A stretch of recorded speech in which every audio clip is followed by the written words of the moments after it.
Namaskara Karnataka, I'm Ms. Gopika, your own biology master teacher. So today we are going to do molecular basis of inheritance, and as all of you know, it's a very long chapter, and I'm sure in your college you would have taken at least 1 month, because when I was in college and I was teaching my students, it took us almost 1 month to complete the chapter, right? So we will try to do it in 2 parts because the chapter is very long.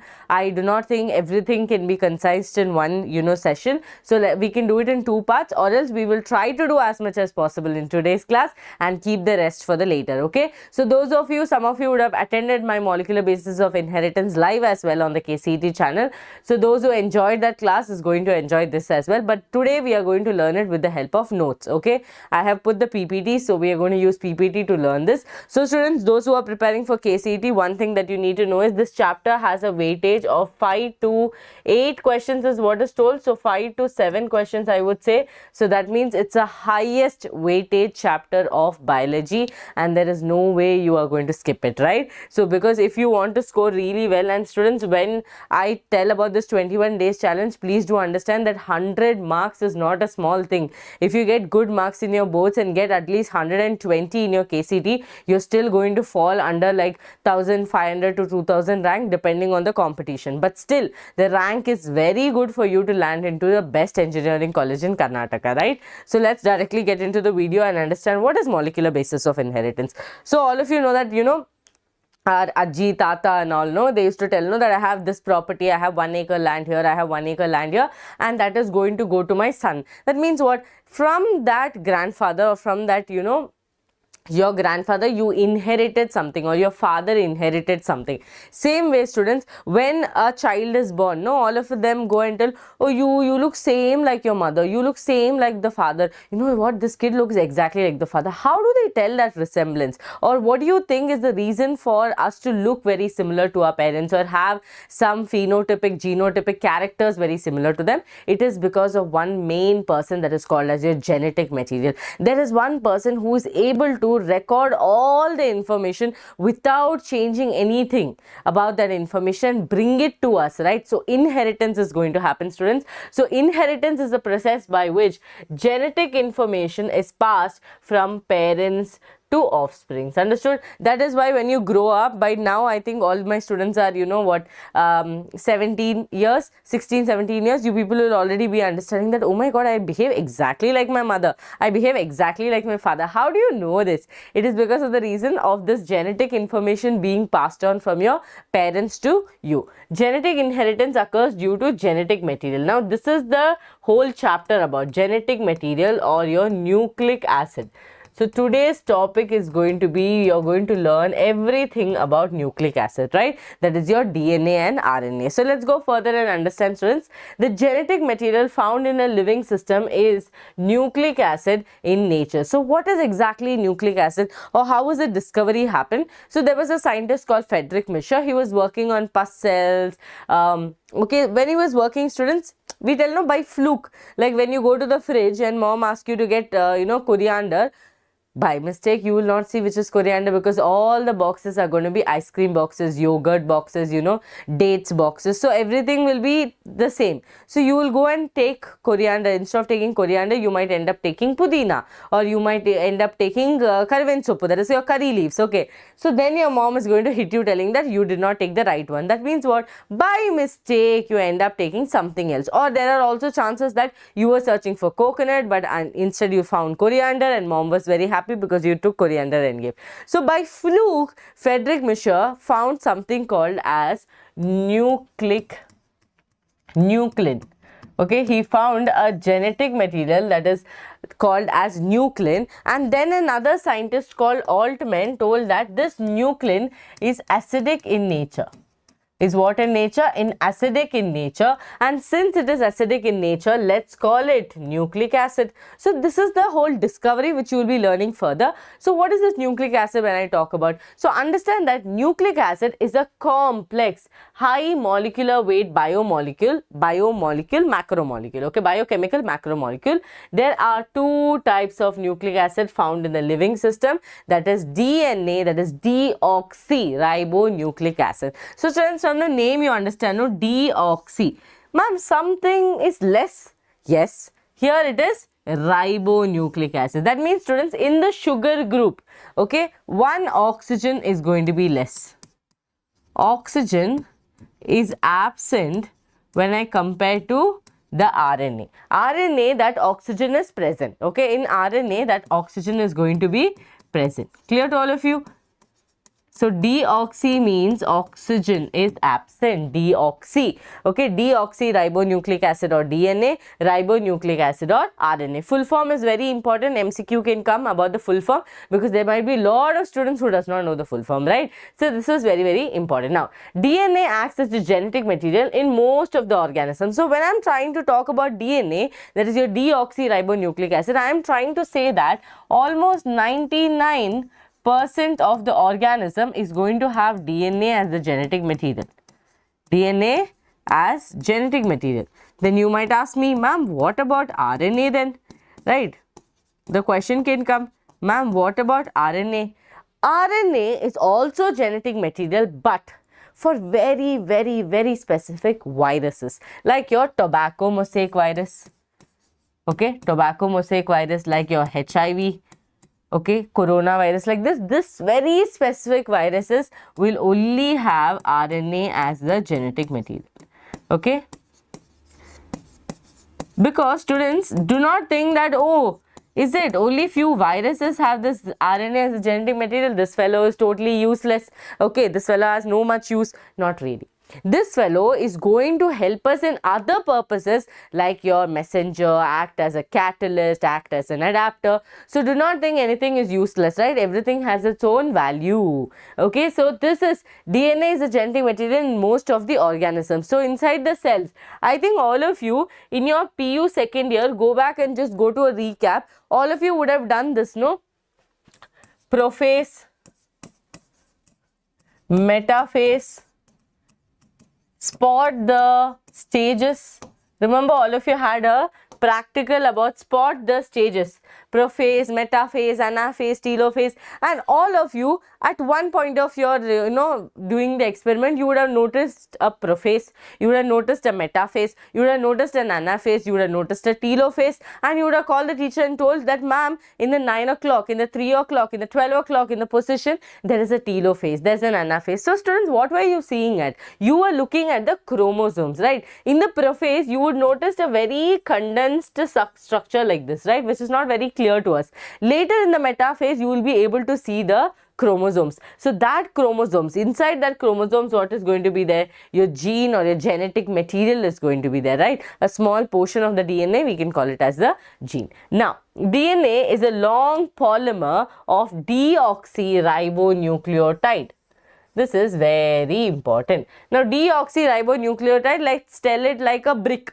Okay, I am building a house. What is my foundation going to happen? Brick, cement, sand, water, all of this basic things. Okay, don't be like, ma'am, you do not know this. I'm not into construction. No, that's why. So students, brick is going to be the foundation that is going to happen. Okay, it could be red brick, it could be the white brick, it could be any kind of brick. So like that only, if I want to form a DNA, if I want to form a genetic material, my bricks, my building blocks are going to be nucleotides. Okay, so deoxynucleotides, obviously, because it is deoxyribonucleotide, right? Deoxyribonucleic acid. DNA is deoxy, then obviously this is also going to be that. Now, or polynucleotide. The length of the DNA is usually defined as the number of nucleotides or a pair of nucleotide, which is referred to as base pair. Don't worry, you will understand all of this when I am talking to you about nucleotides. Okay, and all of you can see the structure is given in your NCERT, and this is a polynucleotide. This is what? A polynucleotide.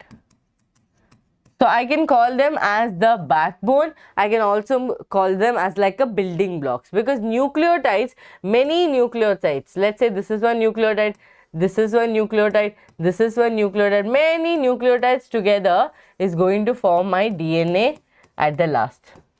Right, DNA at the last. So they are like a building blocks, like how I told you about your bricks as well. Now, a bacteriophage. So students, these are some numbers that you have to learn thoroughly when you are preparing for a competitive exam, especially in an MCQ pattern. Okay, there is a small paragraph given in your NCERT talking about different, okay, organisms and what are their nucleotide number or the base pairing. So look here, a bacteriophage known as 5174 has 5386 nucleotides. Okay, this number you have to study, 5386 nucleotides. Okay, bacteriophage lamla has 48502 base pairs. So students, from this you will understand one thing, this is base pairing, that means this is double stranded, this is single stranded. Single stranded only we can tell nucleotides. If it is double stranded, both of them are going to pair with each other, no? Pair with each other. Now E. coli, that is your Wuchereria coli, has 4.6 into 10 to the power 6 base pairs. So your 5174, bacteriophage lamla and E. coli is the number that you have to remember. So let's go revise it. First one is 5174, you have 5386 nucleotides, and when you come to the next one, that is your bacteriophage lamla, you have 48502.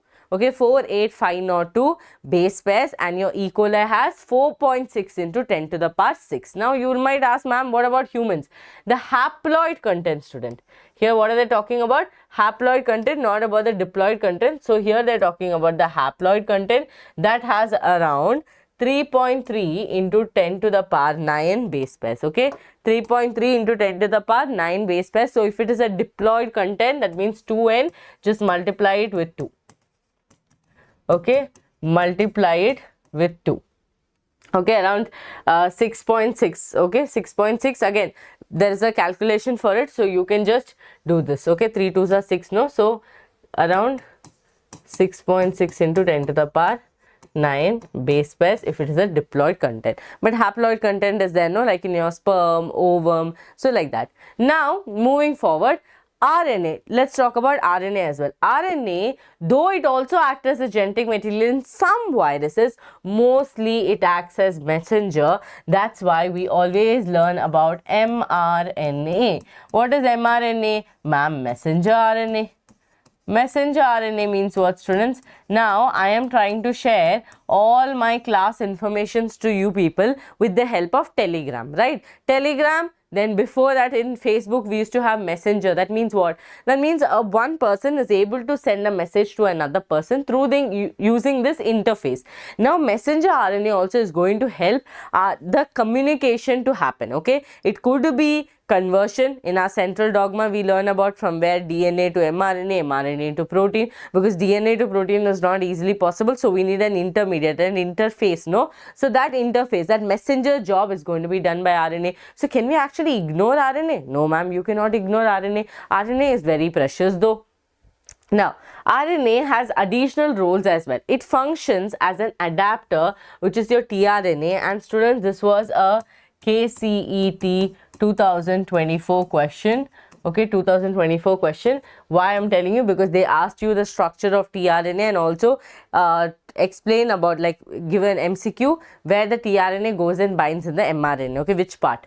So that was a question. Structural, in some cases as a catalytic molecule, like in your ribozyme, okay, which also act as a catalyst. Catalyst means what? Who increases the speed of the reaction, right? Someone is fighting, someone will come and put a little masala. That means what? The fight is going to increase. Same way, catalyst is going to increase the speed of the reaction. Ribozymes are capable of performing specific biochemical reactions similar to the action of protein enzymes. So they just give you one line of explanation. Now let's come to the building blocks. That ma'am, you kept talking about DNA, but you did not tell what are the structure, how is it actually formed. So here comes the topic, students, nucleotide. So as I told you, like how those bricks are very important for us to build the home, same way this nucleotide should be completely present for our genetic material to be formed. So a nucleotide, okay, nucleotide has 3 components. Okay, very important, 3 components. What are the 3 components? A nitrogenous base, okay, NB, you can remember, a nitrogenous base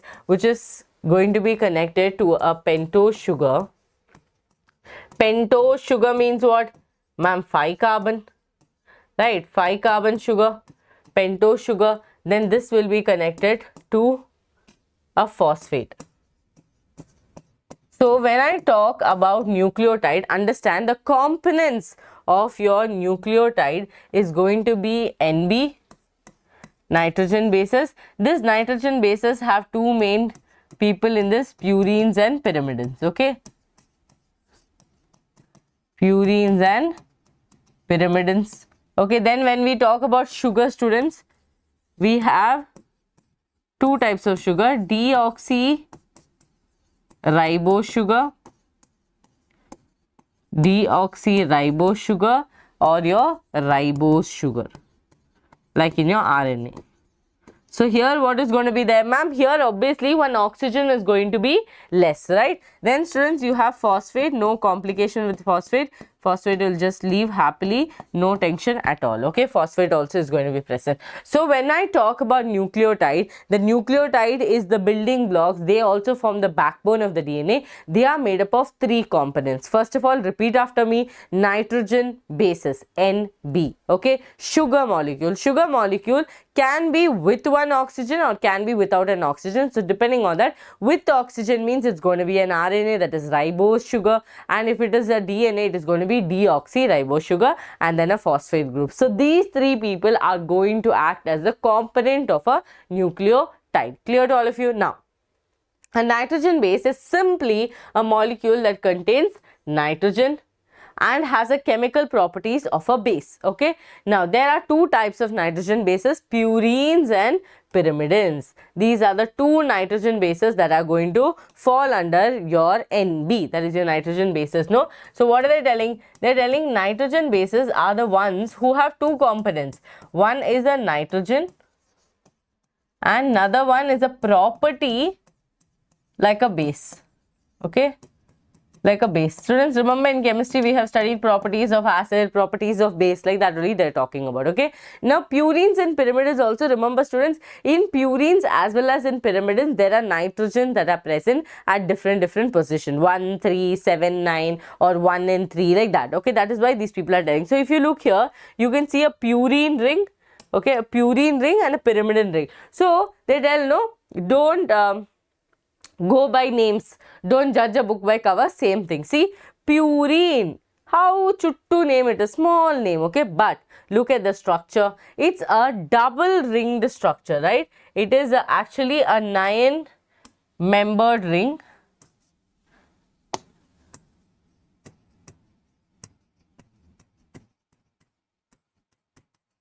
Okay, it's a double ringed structure, but this is only 6-membered. Okay, this is only 6-membered ring. Clear? Now, if you look here, students, you will understand what was the first statement talking about, that they have nitrogen. You can see one nitrogen is here, one nitrogen is here, one is here, one is here. So in purines, generally your nitrogens are going to be placed at 1, 3, 7, 9. Okay, and the odd numbers they are going to be placed, no, 1, 3, 7, 9. But in pyrimidines, which are only 6-membered, only in the first and the third position you will be able to see. Can you see? One here and one here. This is why they are called as nitrogen bases, that is purines and pyrimidines. Okay, purines and pyrimidines. Now, we have to learn more about them. Purines present in nucleic acids are guanine and adenine. Pyrimidines present in nucleic acids are cytosine, thymine and uracil. You will be like, huh? Purines are only 2, but pyrimidines are 3. Yes, I will give you an explanation for that. Before that, try to remember this, students. The trick to remember purines which is present in nucleic acid is going to be, okay, I'm writing it here and then separate this one. You will get all these notes on the telegram. The telegram name is Vedantu V Karnataka KCET and boards. Okay, to remember purines, you remember purines, remember pure as gold. Purines, right? Pure as gold. That means each letter has a meaning. P stands for obviously purine. A stands for adenine. G stands for guanine.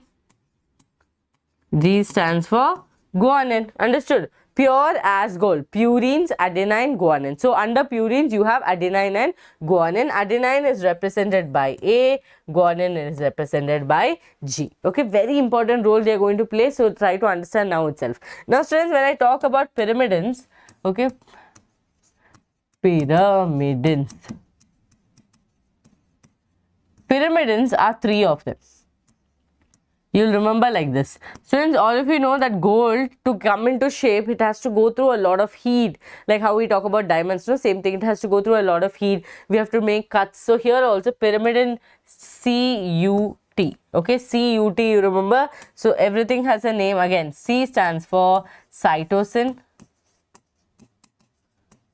U stands for uracil. T stands for thymine. Now you can ask me a doubt, ma'am, but these 2 people, how? One is only 2, but here it is 3. Yes, I totally understand. So students, understand that this thymine, which is present in DNA, is going to be replaced with uracil in RNA. Clear? This is going to be in DNA plus RNA. Okay, DNA and RNA. Understood? So thymine, which is present in DNA, will be replaced by uracil in an RNA. So that is the biggest difference. Okay, this also works with the reactivity, works also with the stability. This is the normal thing. So as I told you, in purines you have the nitrogen bases at 1, 3, 7, 9 positions. I think you know about positions and you know where it could be present by your chemistry, right? And here it is going to be present at 1 and 3rd position. Okay, 1 and 3rd position. This is the trick to remember. Okay, pure as gold. Now you should also know that how the binding is going to happen. Who is going to bind with whom? Who is going to bond with whom to make the base pair? So remember this way, students, at Gopika ma'am's class. Okay. Okay, look here. At Gopika ma'am's class. This is the trick to remember this. This is the trick to remember at Gopika ma'am's class. What is at Gopika ma'am's class? Ma'am, you tell it in your mind, but remember at Gopika's class. Right now you are in my class, that's why you are watching this video. Same way, at Gopika ma'am's class, A stands for obviously adenine. So adenine will always bind with thymine with 2 hydrogen bonds. Clear to all of you? Thymine with 2 hydrogen bonds. Now G stands for guanine. Guanine will bind with cytosine with 3 hydrogen bonds. Okay. Cytosine with 3 hydrogen bonds. So this is what I was talking about. Clear? Who will bind with whom? Because randomly if they are going to bind, then how the structure is going to be? So guanine will always bind with cytosine. Adenine will always bind with thymine. So here you have to notice that between them there are hydrogen bonds. So adenine will bind with thymine with 2 hydrogen bonds and guanine will bind with cytosine with 3 hydrogen bonds. So hydrogen bonds play a very important role in these people's binding. Clear to all of you? Now this is going to lead the formation. Now let's say this is your DNA, right? This is your DNA. Okay, this is the DNA. Between this DNA, you have your genetic material. Sorry, between this DNA, you have your nitrogen bases like this protruding outside. On the other side also, there will be a person to bind, no? With hydrogen bonds, these people are going to protrude and move inwards, right? They are going to come this way. Now, I think colors are not very visible. Can you see like this? They are going to bind with each other so that they can keep the structure intact and the structure can stay double helical, right? Structure can stay double helical as well. So this binding will only happen because of your nitrogen bases. I hope this is clear to all of you. Yes, fine. Now moving on. Okay, so this is what I told. Pyrimidines present in nucleic acid are cytosine, thymine and uracil. Okay. Now nitrogen bases adenine, guanine, cytosine are common for both DNA as well as RNA. Thymine is present in DNA only. Very, very important. Okay. Could be asked as a MCQ. could be asked as a MCQ. The thymine is present at what? Where is it? In DNA or RNA? It is present in DNA only. Uracil is present in DNA at the place of thymine. Other name of thymine is 5-methyl uracil. So thymine is going to be replaced by uracil. So students, I'll just show you an example. Okay, I'll show you an example. Let's take, this is the DNA. Okay, this is DNA. In DNA, our nitrogen bases are arranged like this: A, T, T, C, G. Okay, let's say this is the sequence that we have. Okay, you can all see the blue, no? Now, let's say it is an RNA. On RNA, the same sequence will be placed like this.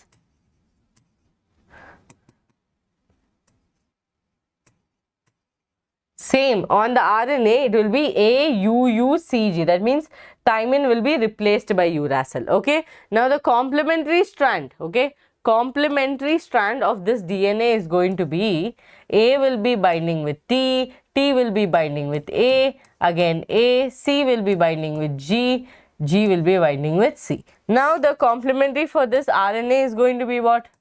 Ma'am, A will bind with U, U will bind with A again G, C. Do you understand? This is how the difference is going to be happening. Here thymine is going to be present, but that thymine will be replaced by uracil in your RNA. Okay, uracil in your RNA. Perfectly clear? Let's look at the structure as well.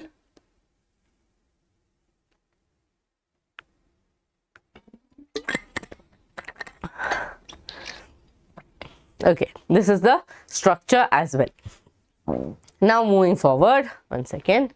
Yes, moving forward. So found in DNA, RNA, they have written like this. As I told you, cytosine, both DNA, RNA, found in only DNA, found in only RNA. Only uracil and thymine, that difference is there. Rest everything is present in both. Okay.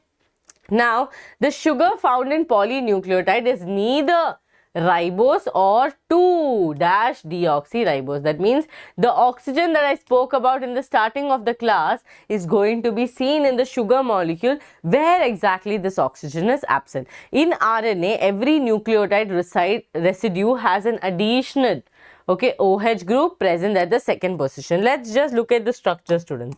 Okay, one beautiful image is given. This is 2-deoxyribose, right? 2-deoxyribose. So here if you see in the second position, okay, let's say 1, 2, 3, 4, 5. This is a pentose sugar, 5 carbon pentose sugar, right? I label the carbon right in front of you. It is a pentose sugar, right? So 1, 2, 3, 4, 5. If you look at this, this is deoxy. You can see that exactly in the second position, here there is only a hydrogen group.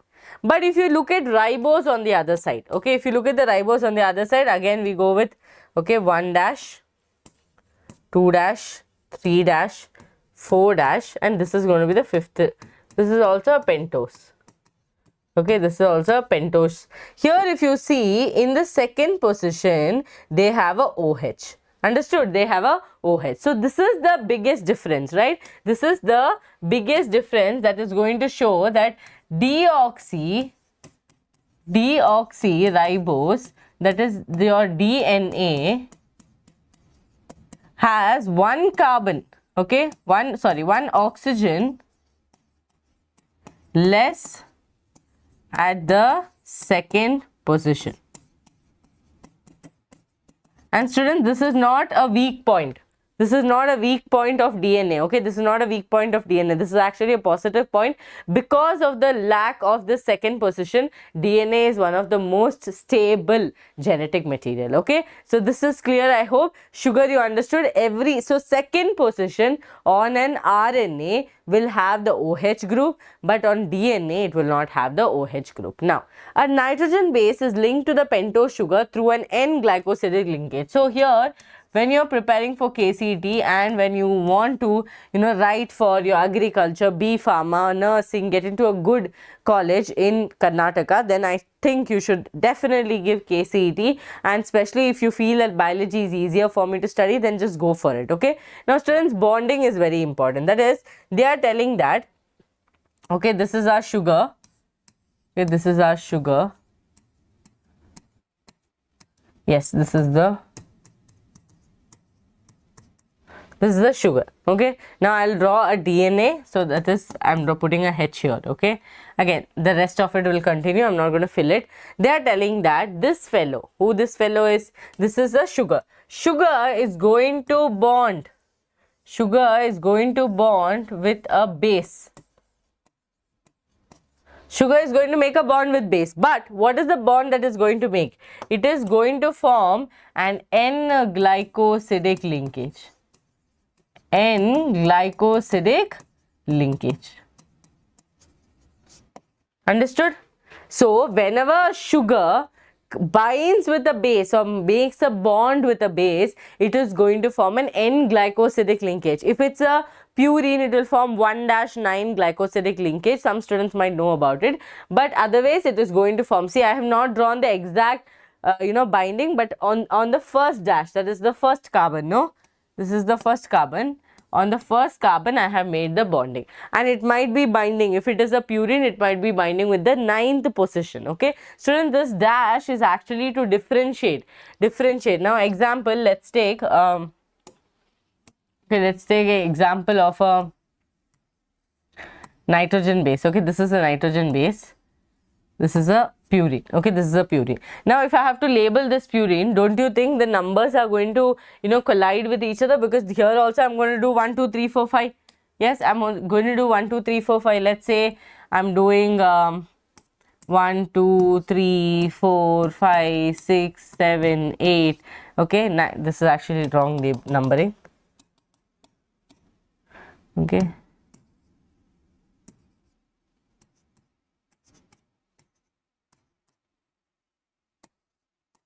Let's say this is the numbering. I'm just keeping this one numbering is definitely not right. So here what is going to happen, students? 1, 2, 3, 4, 5, 6. Here also 1, 2, 3, 4, 5, 6. Okay, 1, 2, 3, 4, 5. Obviously, they are not going to understand which number are they exactly going to bind. So what they did is, on the sugar molecule, they put a 1 and dash. Okay, 1 and a dash. Understood? This is actually a PhD knowledge. Okay. For PhD students, they ask this question, why that dash is there. Okay, now understood, a nitrogen base is going to combine with a sugar with forming an N-glycosidic linkage. Now, if it is going to combine with phosphate, it is going to form phosphoester linkage. Now, you will see that example of nucleosides and one second, students. See, when a phosphate group is linked to the 5-OH of the nucleoside. Now, here comes a very important topic. Okay, very important topic, students. That is whenever one person is going to be pushed. Okay, what will we tell? You please stand to the side. Same way here also, sugar, like I told you, is going to bind with a base. Okay, is going to bind with a base with the help of N-glycosidic linkage. I hope no doubts in this. N-glycosidic linkage. No doubt in this, right? N-glycosidic linkage. Yes, ma'am, no doubt in this. It is very clear for all of us. N-glycosidic linkage. Now, understand the next thing is, whenever sugar is going to be combined with a base, it is going to end up forming a nucleoside. It is going to form a nucleoside because it is pushing phosphate to one side, telling that you don't come. Okay, you please don't come, you go to one side. So when they are pushing the phosphate to one side, we will call it nucleoside. But let's say phosphate is there. Okay, here I'm adding the phosphate. Phosphate is there. Let's say plus phosphate. Then, students, the story is going to change, because from here to the entire thing will be called as a nucleotide. Right? Nucleotide. Clear to all of you? So, phosphate plus sugar plus base is going to form a nucleotide. Sugar plus base is going to form a nucleoside. So, they are telling, what did they tell so far? They told when a sugar binds with a base, sugar binds with a base, it is going to bind with N-glycosidic linkage.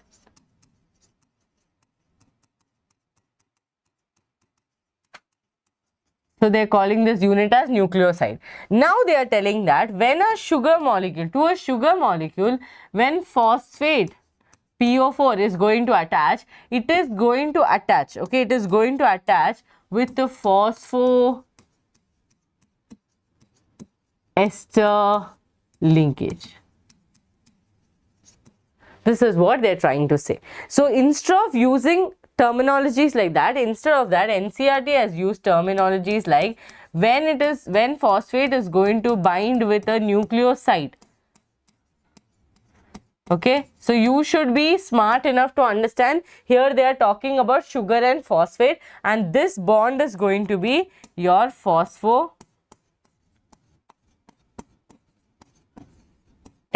bond or linkage, you can tell, phosphoester linkage, phosphoester linkage. Clear? This is the terminology they have used. Now, one more thing that you need to remember because you are preparing for competitive exam is that when I drew the phosphate, all of you noticed I did numbering, right? I did numbering of the phosphate, and here I drew CH2OH. Now, students, if I am going to number this 1, 2, okay, 1 dash, 2 dash, 3 dash, 4 dash, I am naming this as the 5 dash. So, to this the phosphate is going to come and bind. To this the phosphate is going to come and bind. That is what they are talking about. Okay, so they are telling to the fifth carbon, if it comes and binds, this is the story. Okay, to the fifth carbon, if it's going to come and bind, this is the story. That is, it is going to bind with a phosphoester linkage. Okay, it is going to bind with a phosphoester linkage. That's all. That's all I wanted to tell you, people. So here you will be able to understand the sentence. When a phosphate group is linked to a 5-OH of the nucleoside through a phosphoester linkage, a corresponding nucleotide is formed. So here look at this diagram very carefully. I'm going to teach you every single thing. See, this is a pentose. Why do I know that this is a deoxypentose? Because here I can see a H group, right? I'm not able to see an OH, I'm able to see a H. Now if you look here, this is the, so this 1 dash, 2 dash, 3 dash, 4 dash and 5 dash, correct? This is the thing. Now to the 5 dash, the OH was there, no? Here they have done a bonding. And here a phosphate group has come and bound, and that is going to form a phosphodiester linkage. Perfect. Now, when I look this side, I will see to the first dash. To the first dash, there is a nitrogen base that is going to be linked. And students, if you look at the nitrogen base, this is going to be at the 9th position. So, it is going to form 1-9 glycosidic linkage. Okay. This is in a case of a purine. This is in a case of a purine. 1, 9, that is 1-9 glycosidic linkage. So here they have written adenosine monophosphate because this is an adenine. Adenine is a purine, no? So this is going to be, this is an adenine. That is why they have told adenine, okay, monophosphate. Now some of you will be like, ma'am, why have they told it monophosphate? Why are they not telling that it is a nucleotide? So students, if I go back to this, okay, one second. See, if I go back to this and let's say when I added one phosphate, instead of writing nucleotide, I can also write one more thing. I can write nucleoside monophosphate. Okay, now I've become a chemistry teacher, right? I've become a chemistry teacher. I can write nucleoside monophosphate. Let's say I add one more phosphate here, okay? I think instead of phosphate, I'll just write PO4. So people will be able to understand, no? Okay, let's say first PO4, it became monophosphate. Let's say I added one more PO4. Then when I'm dragging this and writing it down, I will be able to write nucleoside monophosphate, it was there. I can write diphosphate. Like that, I can write triphosphate. Instead of writing nucleotide, I chose to write nucleoside plus how many phosphates are going to be formed. Okay, so don't get yourself confused when you see diagrams like that, to make you understand. Okay, what is that? I just give you an explanation. Now students, here you can see how the bonding has happened. Again, a purine has bound with a deoxy sugar. It is bound with a phosphate. Now this phosphate is going to, again, this process is going to continue and they are going to continuously form the nucleotides. Because are we going to keep just one brick? No ma'am, you're going to keep one brick, you're going to connect that brick to another brick, then you're going to connect that brick to another brick, right? And then this is going to continue like this, and we are going to build a house, right? We are going to build a house. Same thing is going to happen here also, right? Here what is going to happen? This phosphate, this 3OH, to the 3OH it will bind. Again this will continue, this is going to continue, okay, and make the entire nucleotide. Here also you can see, students, when one nucleotide, so this is what happened. What happened? This is one nucleotide. So let's call this nucleotide 1. Okay, nucleotide 1. This is one nucleotide. This is also one nucleotide. Can anyone disagree to this? You can't disagree because I'm telling. Okay, so nucleotide 2. If this nucleotide 1 and nucleotide 2 is going to combine with each other, they need a bonding. Yes ma'am, they need a bonding. That bonding is your phosphoester bond. Phosphoester bond. So what happens, students? This PO4 went and bound with the 3, because it needs an OH, no? It needs an OH. Remember CH2OH only, it went and bound first time also. It is going to bind with this, and when two nucleotides, remember this, okay? When nucleotide 1 plus nucleotide 2 is going to bound with each other, they are going to be bound with the linkage which is called as phospho. That was phosphoester. Here it is going to be diester. Phosphodiester bond. Simple. Only 3 bonds you have to study. Only 3 bonds you have to study, and I think by now you would have understood. Okay, first bond, sugar plus base. First bond. Second bond, phosphate plus nucleoside. Okay, can you see the D? It went off, that's it, students. 1 second.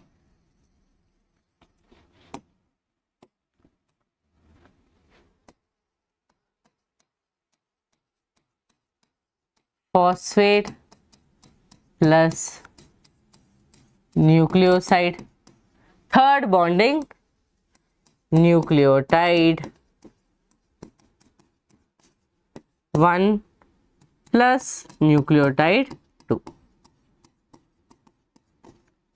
That's all. Easy peasy lemon squeezy. Okay, now just write the bonds below. Okay, write the bonds below. This is going to be N-glycosidic. Okay, N-glycosidic. This is going to be what, students? Phosphate plus nucleoside, phosphoester.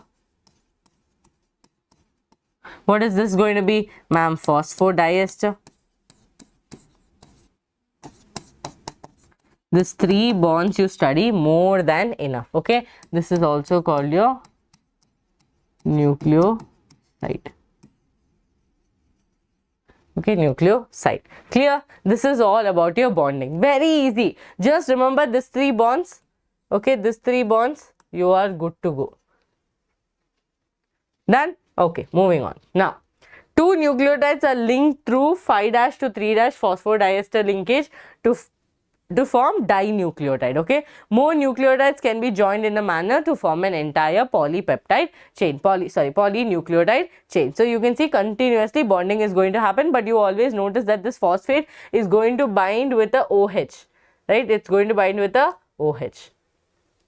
Now, a polymer thus formed has at one end a free phosphate. At one end it has a free phosphate at the 5' end of a ribose sugar.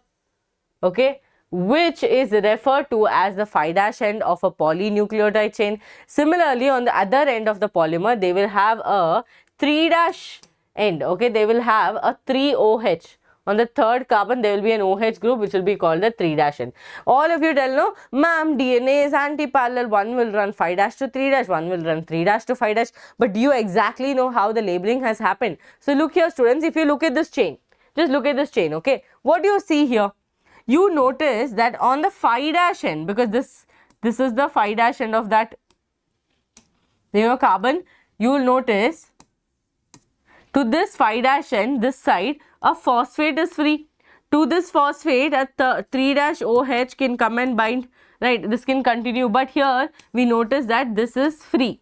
Okay, on the phi dash end there is a phosphate which is free. So we will call that end as the phi dash phosphate end. And if I go further, I will notice that there is one OH, one is free on the 3 dash end. So remember that they have not drawn it in this way, they have drawn it in this way. Okay, same thing if I show you, it is this way. Okay, so if you look here students, this is the phi dash end of the carbon. So this is the phi dash free. Okay, if I look down, you will notice that here there is a 3 OH which is free. So this line is going to run from phi dash to 3 dash. Easy. This is going to run from phi dash to 3 dash. Now, same thing if it is ulta, then one will run from 3 dash to phi dash. So this is how the polarity is decided, that it is running from phi dash to 3 dash, because on the phi dash end there will be a phosphate which is free, and on the 3 dash end there will be an OH which is free. Okay, OH will be free. So on the free end, what is the numbering, right? That is going to form the polarity of the DNA molecule. Okay, the backbone in a polynucleotide is formed by sugar and phosphate. So do not write that the backbone is formed by a nucleoside. Nucleoside is sugar plus base. Here they are telling that the backbone is made by sugar and phosphate. As I told you in the diagram, all of you would have noticed when I drew the diagram that I am drawing the DNA. Okay, this is how I am drawing the DNA, right?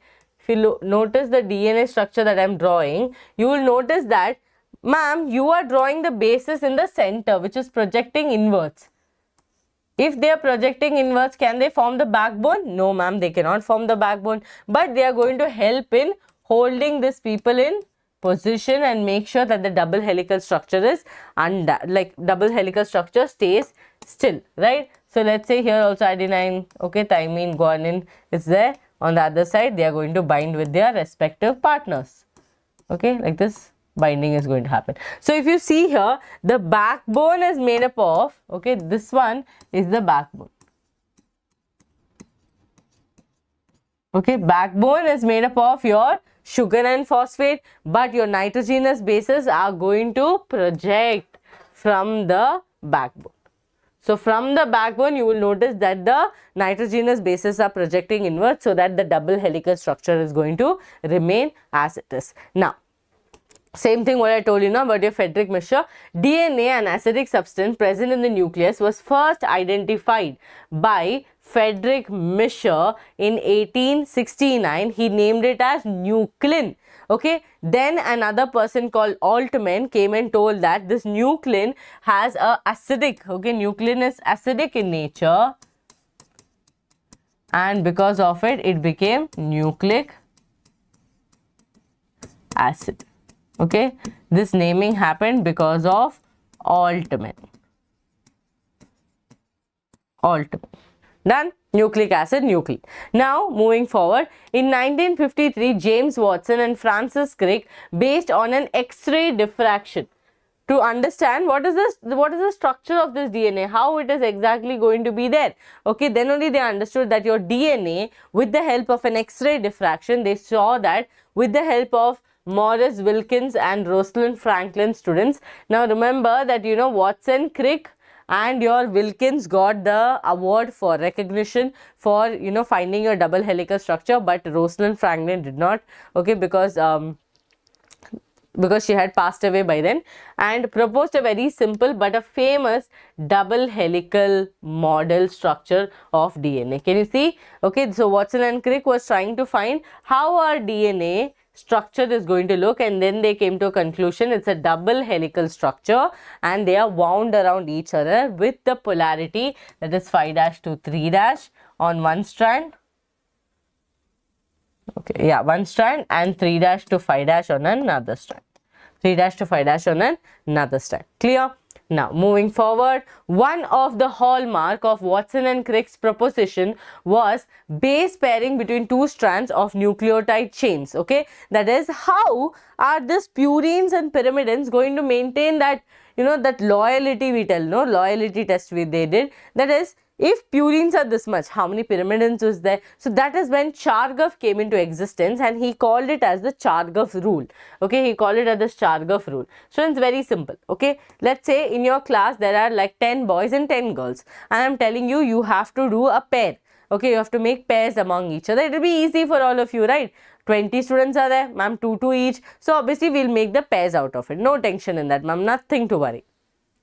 10 pairs will be ready. But imagine your class has around, an odd number, let's say 29 students or 9 students. Then it is going to be difficult, right? One person would be left out, or one person would be more in a group. So here, to make sure that the bases are going to pair with each other, Chargaff came up with a rule called as Chargaff rule, telling that the ratio of purines is always going to be equal to the ratio of your pyrimidines. Okay, so here he told that for a double stranded DNA, the ratios between adenine and guanine, or you can just write purines and pyrimidines, okay, cytosine, are constant and equal to one another. Simple, students. Let's say this is your adenine.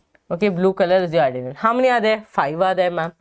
This is your adenine. How many thymine should be there? Because they are a couple, so thymine also 5 should be there. Thymine also 5 should be there. So that is, he is telling that the ratio of A and T should be equal. Okay, A and T should be equal to each other, and also ratio of G and C also should be equal. This is what he told. Okay, this is what he told. But he never mentioned that AT should be equal to GC. He never mentioned this. There are places in our DNA where AT might be 60% and GC will be 40%. There are also places in our DNA, okay, where GC is 60% and AT is 40%. So they never told that the combination of A and T should be equal to G and C. How can we tell that? That these two people, these two husband-wife should be exactly similar to this two husband-wife? Not necessary, no?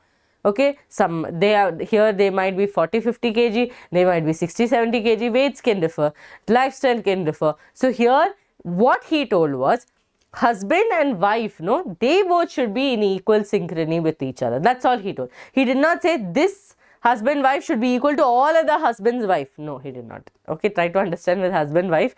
Okay, example. So he told ratio of adenine should always be equal to the ratio of thymine, ratio of guanine should always be equal to the ratio of cytosine. So the total number of purines is always equal to the number of pyrimidines. Hence A plus G is equal to C plus T. That means purines is equal to pyrimidines. Okay. In a particular DNA molecule, the amount of A is always equal to the amount of T. Now, let's say, students, let's take an example, okay? Let's take an example where they have given us a problem, okay? Calculate T. Calculate thymine, okay? Calculate T value readily. And they have given us that adenine is 30%. Adenine is 30%. Blindly, you will write T is equal to 30%. If these both are going to make 30%, that means 60% is over, then guanine is going to be 20%, okay, and cytosine is going to be 20%. This will contribute for a total 100%. This is all about it. If they have given adenine to us, then you can write the thymine value. If they have written guanine to us, we can write the cytosine value, and vice versa. Okay, done. This is called as the Chargaff rule. Now let's see some of the salient features of DNA, which is very important for you from board aspect, because they'll ask you directly, write the salient features of DNA. Okay, now the base pairing confers a very unique property to the polynucleotide chain.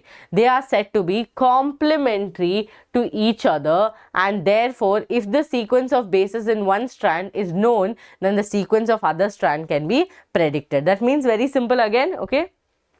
Here, let's say A, G, C, T, T, A.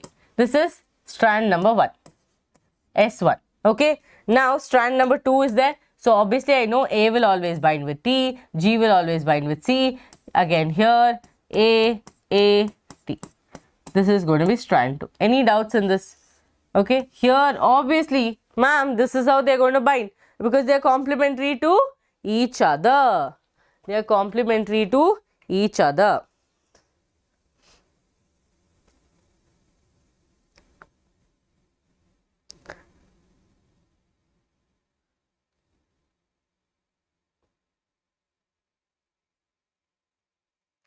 Clear?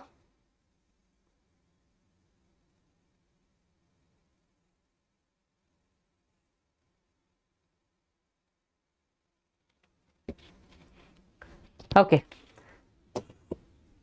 The sequence of bases in one strand is known, then the sequence in other can be predicted. Now we just predicted, no? Strand 1, strand 2, we predicted. Easily we predicted and there was no confusion in that. Now, if each strand from a DNA act as a template to synthesize a new strand, the double-stranded DNA thus produced would be identical to the parent DNA, okay, parent DNA. So here if you see there's a parent DNA, okay, parent strand, CTAAGCCTGA is given. Let's say we separate the strands, okay, we separate the strands, you notice the color purple.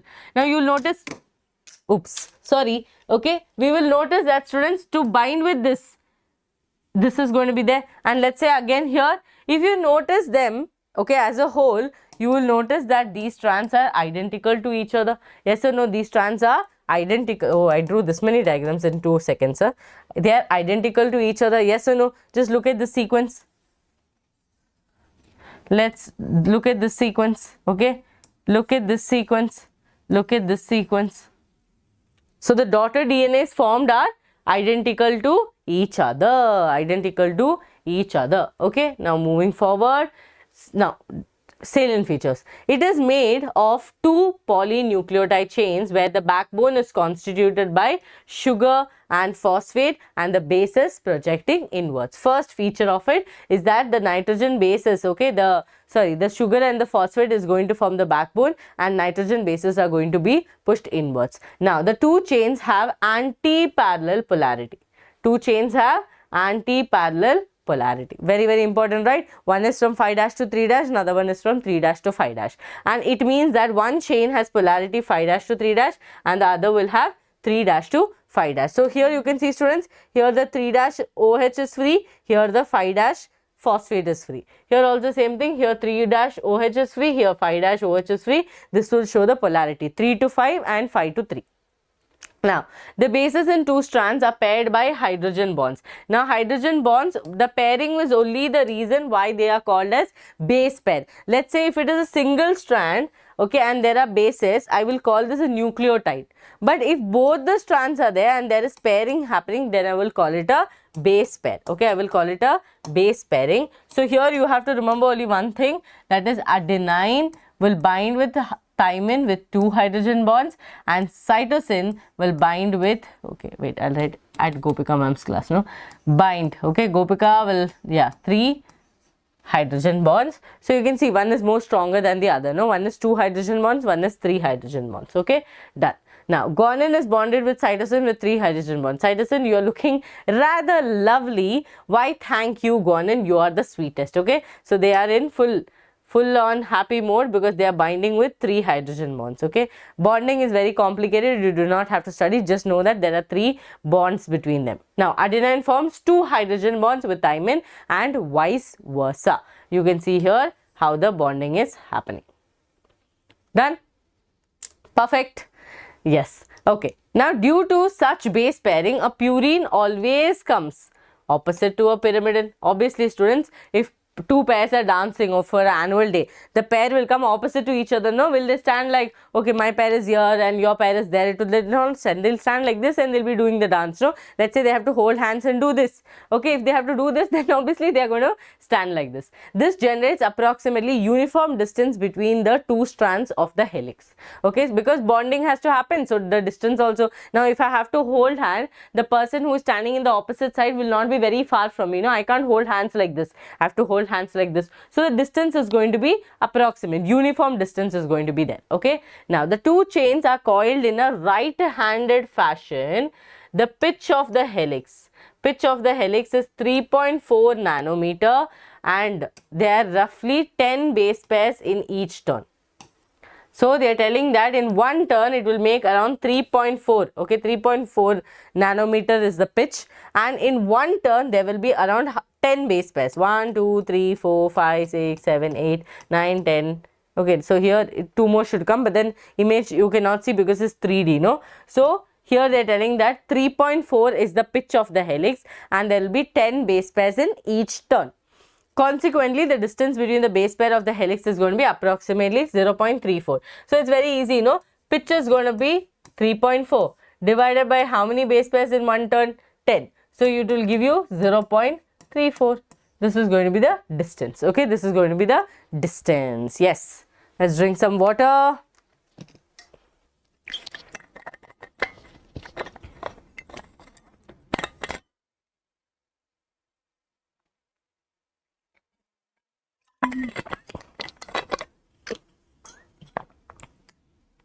Yes, done. Okay.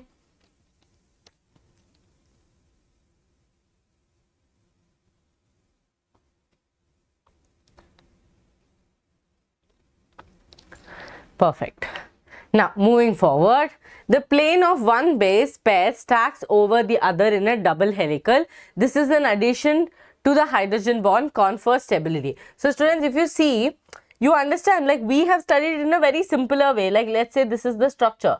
Okay, it's binding like this is the structure, but we have studied it in a more simpler way. But if you see it, you will notice that one is going over the other, like this stacking is happening, like this one over the other, this is happening. This will make sure that their bonding is very, very strong.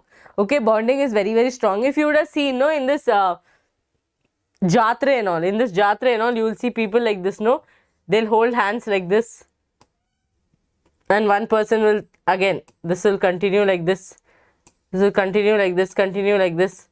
Okay, center also it will be there, and the person will stand. Okay, in the dance shows and all you have seen. Okay, they will be doing this, and the person will stand just above, and this will help the balancing to happen. Okay, this will help the balancing to happen. So this confers extra stability other than the base bonding. It is going to give you extra stability. Okay, in some viruses, students, the flow of information is in the reverse direction, that is from RNA to DNA. Here comes a very important topic that is called the central dogma.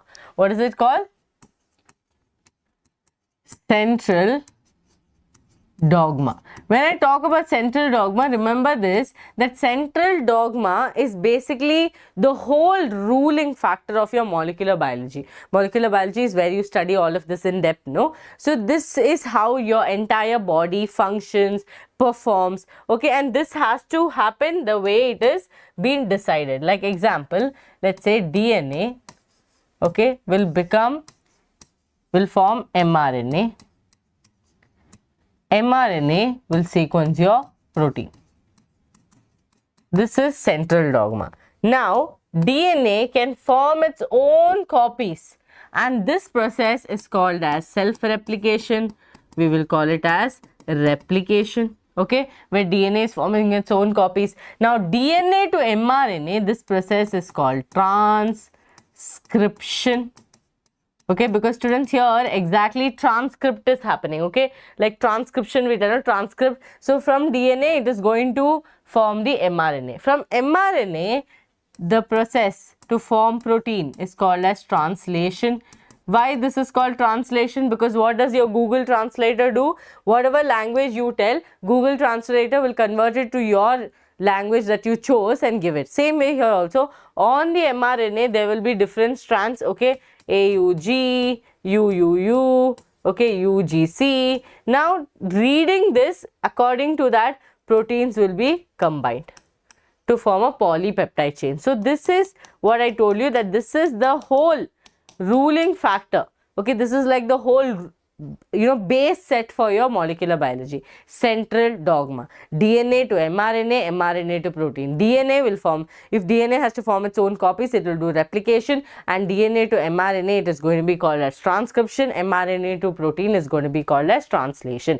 But in some, like in your, you know, HIV and all, like in your HIV virus, what is this human immunodeficiency virus? What is going to happen? Reverse transcription will happen. That means they have the ability to form from RNA, they can become mRNA with the help of an enzyme called as reverse transcriptase. So what I am trying to say is that, okay, from mRNA or from your RNA, they will form DNA, and this is called as, see, DNA to mRNA is transcription, means this will be called as reverse transcription.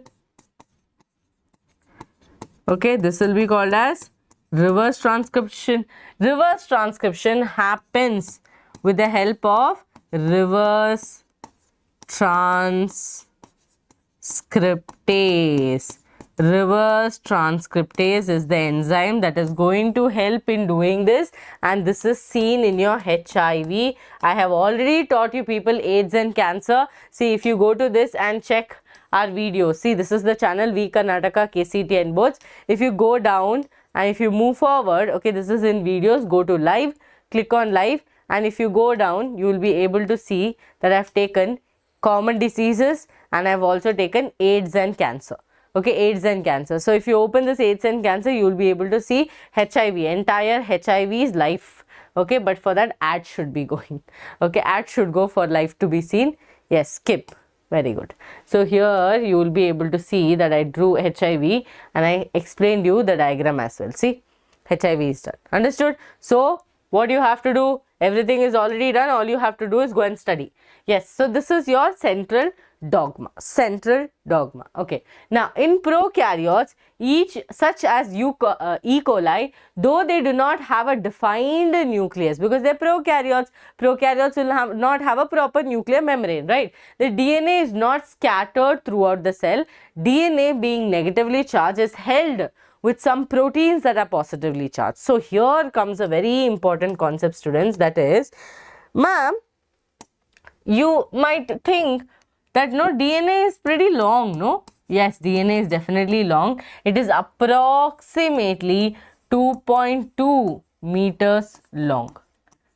Now, if I have to make this 2.2 meters long DNA into a nucleus, okay, into a nucleus that is 10 to the power minus 6, how am I going to do this maths? Okay, first of all, we are weak in maths. Upon that, we have to do this maths. Okay, so now how do we do this maths? For that, we are going to take some packers and movers help, no?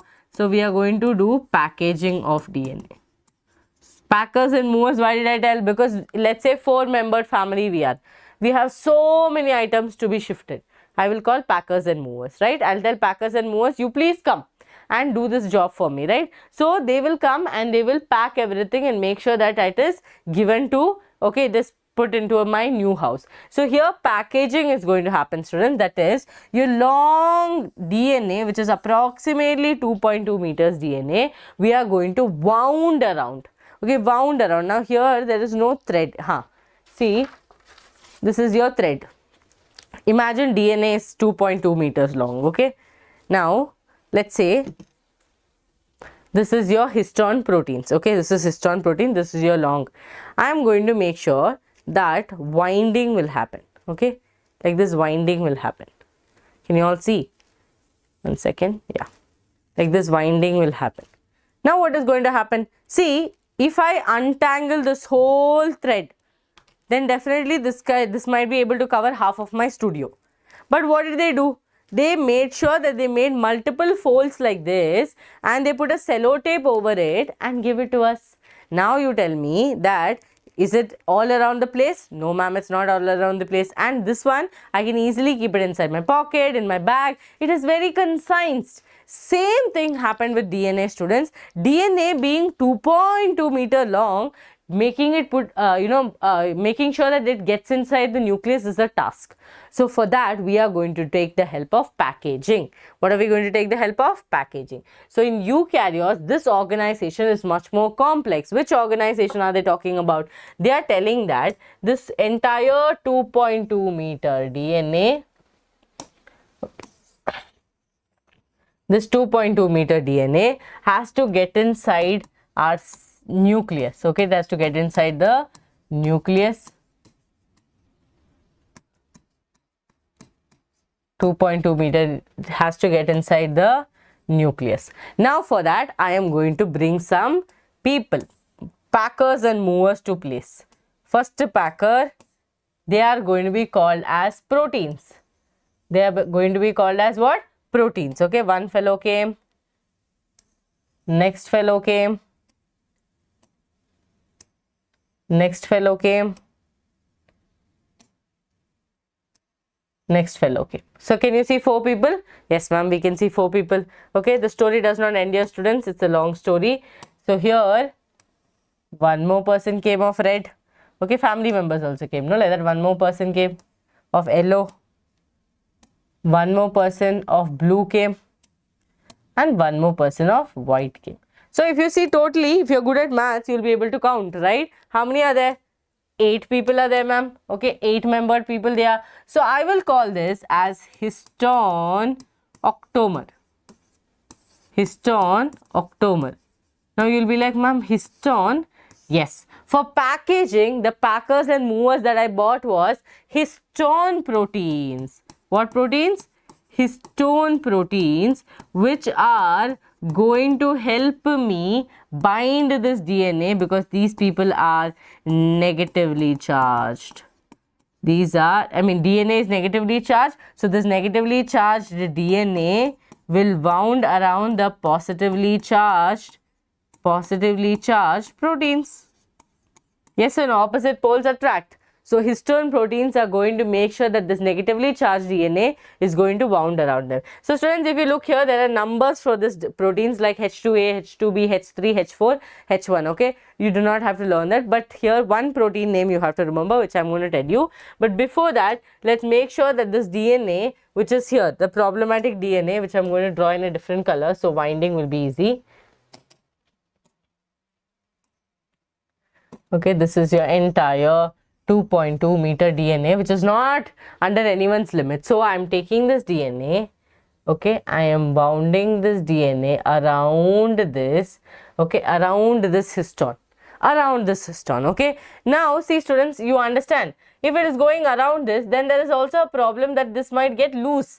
Okay, this might get loose, it might, go through any problem. So to make sure that these people stay in place, we are going to keep a linker protein. What are we going to keep? A linker protein to make sure that these people are going to be in place. This protein name is called as H1 protein. This name you have to remember, okay? Or linker protein. Or linker protein. Yes, got it? Linker protein. Yeah. So this linker protein will make sure that all these people are going to stay together. I call this complex as histone octamer, but when histone octamer combines with DNA, I will call it as nucleosome. I will call it as nucleosome. So like this, it is going to continue, students. Okay, this is going to continue. Now I cannot take it forward. Okay, the strand is going to happen, and here remember that all these places your nucleosomes are going to wind around, and finally here condensation will happen, and they will form the chromatin fibers,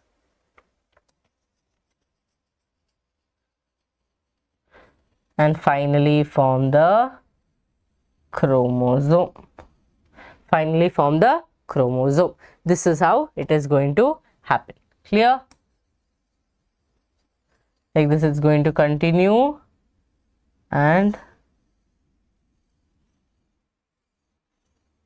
form the chromosomes. This is the whole condensation. Now what am I supposed to remember, ma'am, from this? Students, remember your one nucleosome will have 200 base pairs. Please remember this because it could be asked as an MCQ question. Please remember your linker proteins, and please remember histone octamers are positively charged, and they are obviously, they are proteins, they are made up of amino acids. Amino acids that are rich in them are lysine and arginine. Lysine and arginine is the amino acids that are present. Clear? This is your packaging of DNA. So histone octamer plus DNA is together called as nucleosomes. Many nucleosomes together form this. This will undergo condensation. Okay.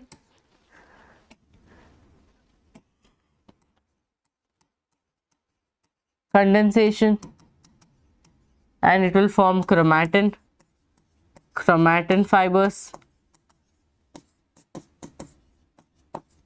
Okay, this chromatin fibers will finally form chromosomes. This chromosomes is what you see inside your nucleus. So this, from this 2.2 meter long thread-like DNA, we finally form the chromosome because of the help of your proteins, which is called as your histone proteins. Okay, now going back to the concept, in eukaryotes this organization is much more complex, and all of you can see, okay, your chromosome formation in prokaryotes, but you can see it in eukaryotes, more and more complex. Okay, and there is a set of positively charged proteins which are called as histones. Okay, in prokaryotes that much tension is not there, students, but in eukaryotes full complication. Okay, histones are rich in basic amino acid residues like lysines and arginines. Okay, both the amino acid residues carry positive charges in their side chains. Protein acquire the charge depending on the abundance of the amino acid. All this you people don't have to know. Now, the negatively charged DNA is wrapped around the positively charged histone octamer to form a structure which is called as the nucleosome. A typical nucleosome contains 200 base pairs of the DNA helix. Can you see how the DNA is going around? And this is your octamer. Okay, this is your octamer, and this octamer has H2A, H3, H2B, H3 and H4, and the most important, your linker protein, which is going to hold them in place. Okay, nucleosome constitute the repeating unit of a structure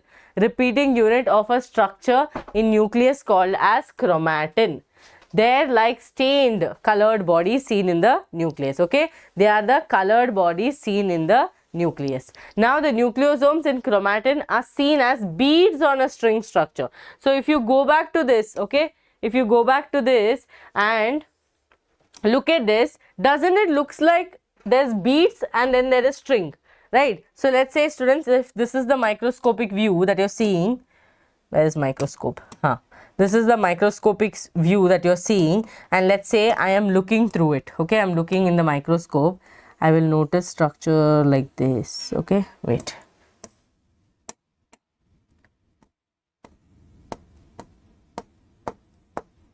See, look at the structure that I'm seeing under the microscope. I think beads are not visible, so I'm going to use another color. Okay, beads are not visible, so I'm using another color. But in your notes, it will be visible. Don't worry, okay? Notes, it will be. See, can you see? Bead on a string structure it is going to look, okay? So this you remember and keep.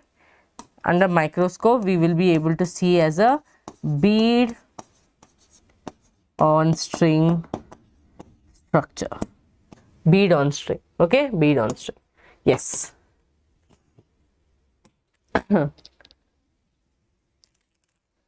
Fine. If you want to write down the notes, please take a moment to pause the video and write the notes down as well. Don't wait for another, blue moon for that.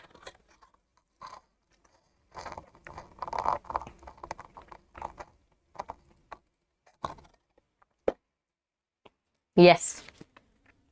The nucleosomes and chromatins are seen as a bead on a string structure when viewed under the electron microscope. See, the bead on a string structure in chromatin is packaged to form chromatin fibers that are further coiled and condensed, okay, are condensed at metaphase stage of the cell division to form chromosomes. That's what I told you. When you are seeing in prophase, you're seeing a more condensed structure, right? So students, when you're looking in your microscope in the prophase stage, you will notice that your structure that you're seeing is more like this. This is what you see in prophase, right? But when you go further and see in metaphase, you will be able to slowly start seeing some chromosomes, right? You will start seeing some chromosomes like this. Okay, they might be lined to the equator, but it's not necessary that they are lined to the equator all the time. Okay, some people might see it at this stage and some people might see it in the stage where they are lined to the equator. Okay, so if this is the equator, you'll notice that these people are like this. Situation can also happen. Many students would have seen like this as well. Okay, in anaphase you will see that the splitting will happen. So this happens in the metaphase stage. Clear? Easy peasy lemon squeezy. Now in a typical, so there are two types, euchromatin and heterochromatin. Before that, also one more thing, students, in eukaryotes, okay, in eukaryotes they will need additional set of histone proteins which is called as NHC, okay, NHC, which is called as non-histone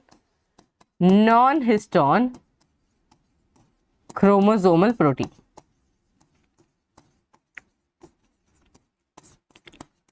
Non-histone chromosomal protein. This is the additional set of histone proteins that we can use for doing this whole thing. Now, euchromatin and heterochromatin, depending on the staining, we can call them as euchromatin and heterochromatin. Just look here, euchromatin is more of a loosely packed, heterochromatin is more. So, in a typical nucleus, some regions of the chromatin are loosely packed. Since they look loosely packed, obviously they will stain lightly, right? Imagine all of them in the studio are fully jammed, one after the other. If I put holy colors or if I throw water on them, everyone is going to get wet. But let's say one person is standing there, one person is standing there, one person is standing there, one person. If I pour water like this, how many of them will get wet? So that same way, stain. If I pour stain on them, they're going to get lightly stained. Same thing here. In a typical nucleus, some regions of the chromatin are loosely packed and are referred to as euchromatin. Euchromatin is said to be transcriptionally active chromatin. Transcription, just now you understood, no? Transcriptionally active. Just remember this. Euchromatin, loosely packed, lightly stained, transcriptionally active. Heterochromatin, opposite of that. Densely packed, densely stained, and transcriptionally inactive. They are more densely packed, okay, and stains dark and are called as heterochromatin. Heterochromatin is transcriptionally inactive chromatin. Okay, transcriptionally inactive chromatin. So you can see euchromatin loosely packed, heterochromatin densely packed. Obviously this is going to stain darkly, this is going to stain lightly. Okay, perfect. Drink some water, all of you.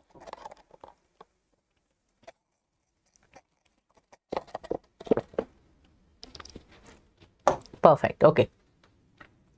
Now, experiments to prove that DNA was the genetic material. Okay.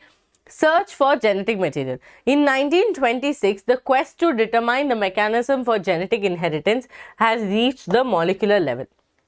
So how did people prove that yes, DNA is the genetic material? For that, different experiments happened, but some of it was not intentionally, some of it was intentionally. So look here, previous discoveries by Gregor Mentor, Walter Sutton and Thomas Hunt Morgan, like experiments that happened in the previous, try to prove that yes, chromosomes are there, some genes are there, yes, factors are there, but to prove it properly that DNA is the genetic material, we will be learning in this chapter.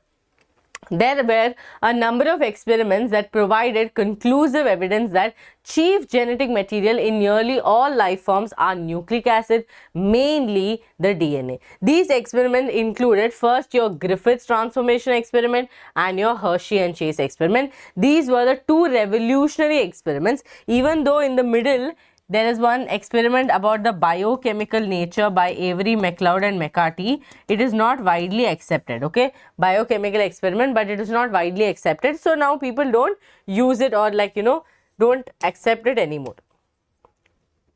Now moving forward, back in 1928, when it was not yet known that DNA contains the genetic information, scientists used to call genetic material as transforming principle. Something from somewhere is getting transformed. Okay, on basis of that, scientists were giving him names. It was because genetic material from one organism could transform to another organism which receives genetic material. For this, Griffith's experiment came into existence, students. What is the experiment called as? Griffith's experiment. Now, before we understand Griffith's experiment, let's also learn the setup that he kept, okay? So, he was working on Streptococcus pneumoniae. From the name itself, it was a pneumonia causing causative agent, okay? Streptococcus pneumoniae. Streptococcus pneumoniae had two strains. They had two strains. First strain was your rough strain or R strain, we tell. R strain is rough strain. Rough strain. Okay. Then there is one strain which is called the S strain or the smooth strain. Okay, smooth strain. If you look at this diagram, you will understand that, ma'am, rough strain is rough. Not that. Rough strain does not have one capsule layer that the smooth strain is going to have. Okay, this is the smooth strain. It had an outer capsule layer which is made up of a polysaccharide, and people believe that this polysaccharide would have made the difference between a smooth strain and the rough strain. So very simple, Griffith was working on Streptococcus pneumoniae in a lab. He had two strains called as R strain and S strain, and he was conducting different experiments on that. Okay, now let's see what is the experiment that he did and how did he come to a conclusion that there is some fellow who is capable of doing some transformation. Let's see. First, students, he took the rough strain, but before that you need to know one thing, that your rough strain is actually non-virulent. Ma'am, non-virulent? Yes, it is not going to cause disease. Okay, it is not disease causing, but S strain is virulent. Virulent means it is disease causing, and people believe that this difference is only happening because of the presence of that mucopolysaccharide layer, that capsule layer on the smooth strain, that is allowing this fellow to become very virulent. Now, students, what he did, first he took rough strain, non-virulent one, he injected into the mice happily lived, no problem. Second scenario he took smooth strain, okay, which was virulent. Can you see? This is the capsule layer that I'm talking about, okay. He injected into the mice dies because we already knew it was virulent. There was nothing to be shocked about. Then he thought, let me do one thing. Let me kill the smooth strain. That is, he heat killed the smooth strain. As you can see, the capsule got damaged, heat killed the smooth strain. He injected into the mice and the mice lives. Mice survives. That means we tried to damage the smooth strain. Now he took a thing. He was like, let me take two results. Okay, let's say A, B, C. He was like, let's take scenario A and C where the mice live together, and to check if the mice is still going to live, he took rough strain and he took heat kill smooth strain, injected into the mice, but here unfortunately the mice dies. And he is definitely in shock because that's not the expected result, right? Because rough strain individually was not harmful, heat kill smooth strain also was not harmful, but when we combine them, some gutbud happened, right? Some issue happened. So then he noticed, or he understood, that something from the heat killed, okay, something from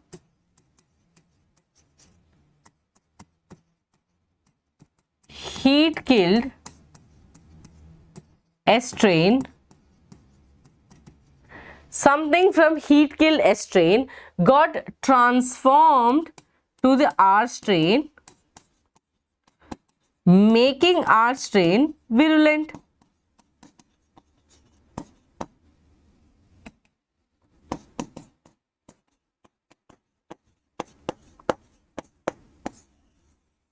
Understood? Okay, so he told that something from heat killed S strain got transformed to the R strain and made R strain virulent. That is why this fellow died, no? The mosquito, I'm telling, the mouse, okay? Something got transformed. Something got transformed. Got it? Something got transformed, and then he was like, yes. So he did not know what got transformed. So he called it as the transforming principle. I hope this is clear. I'm just moving to the side when I'm writing something.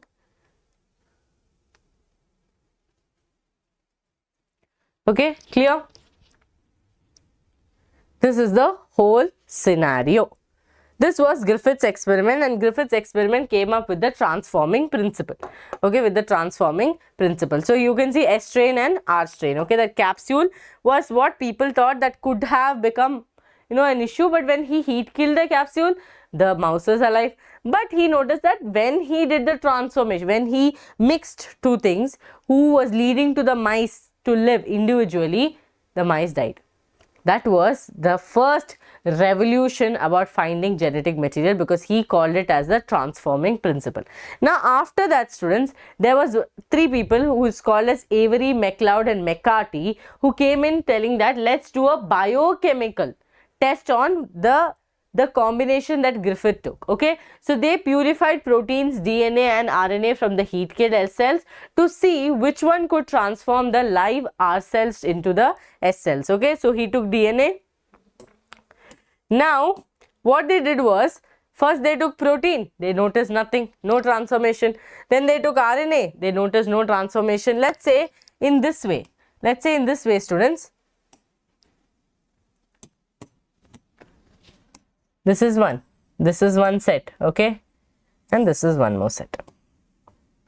This is 3 scenarios, okay. Let's say protein, okay, protein, RNA,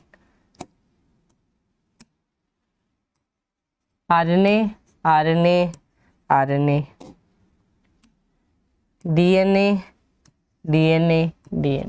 So what did they do? What did Avery, McLeod and McCarthy do? Okay, students, they basically took few enzymes, okay. They took enzymes. Which are the enzymes that they took? 3 enzymes they took. First was protease. What is this enzyme going to do? Protease. It is going to digest the protein, degrade the protein. RNase, ma'am, obviously degrade the RNA. DNase, ma'am, going to degrade the DNA.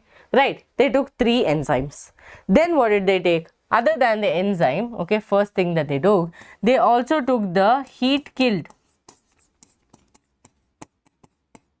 S-strain, okay, and R-strain combination from Griffith's experiment.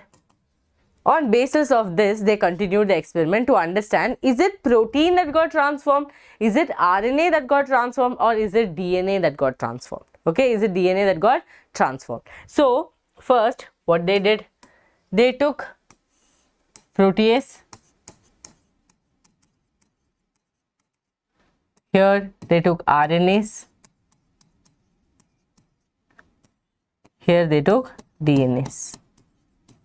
Okay, now when they did this, students, when they took protease, obviously the protein got degraded, right? The protein got degraded.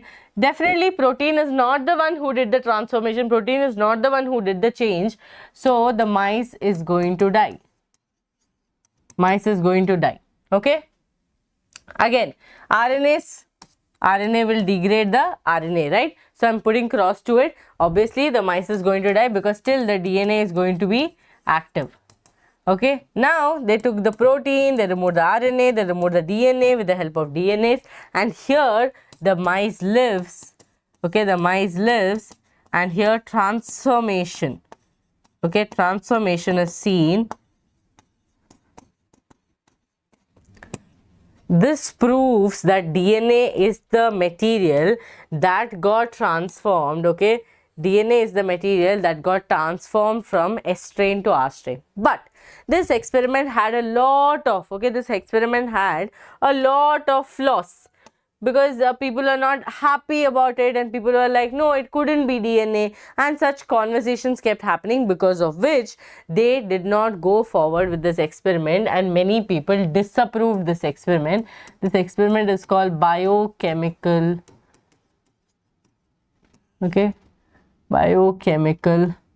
Checking the biochemical characteristics of the transforming principle is the whole thing. Okay, this is done by Avery,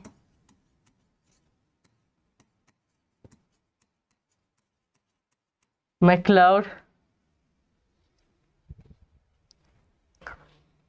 okay, and McCarthy.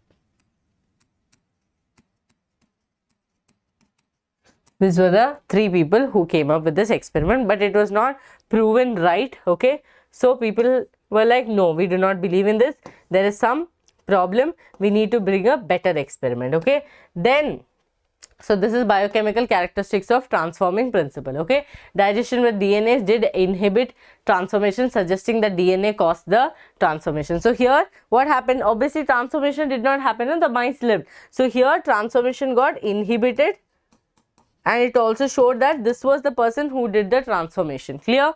Yes.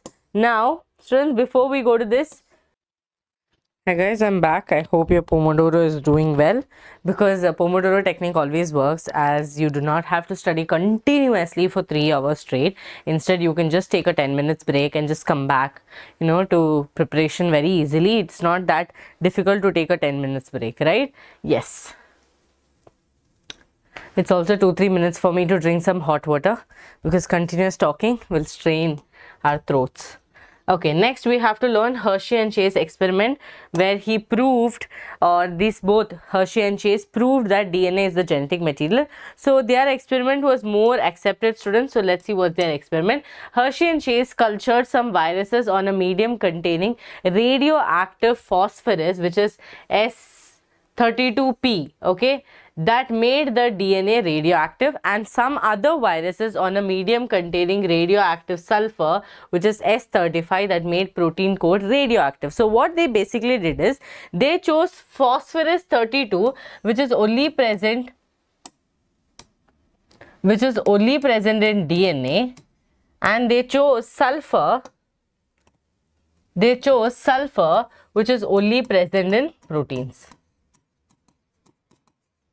Understood? Only present in proteins. So this way what happens, students, if protein was the genetic material, then we would have got radioactive sulfur in our culture. If it was like culture like centrifugation, if it is phosphorus, that means it is proven that it is the genetic material, okay, because genetic material are heavy molecular weight materials, biochemicals, right? So here you can see label phages were there, 32P labeled DNA, so you can see the DNA got labeled, okay. Now they infected it into E. coli. Now remember that they took bacteriophages, okay, they took bacteriophages,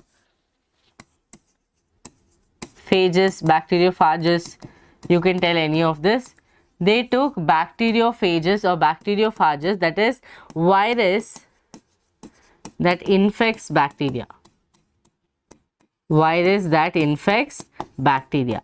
And here they have taken the bacteria, that is your E. coli, okay, they have taken E. coli and then done the experiment. So here you can see that the labeled phages, you can see P32 labeled DNA infects the bacteria radioactive host cell. So you can notice that the genetic material has entered into the host cell, okay. Same thing they did, students, again they did it with S35, that is protein. So here they did S35 labeled protein. Here many proteins are there, they did the infection, and when they infected, you will notice that the radioactively labeled protein code is removed, okay. Now if you go to your NCERT and try to understand, see, you will understand that these are the steps. So protein coders of the phages are radioactively labeled.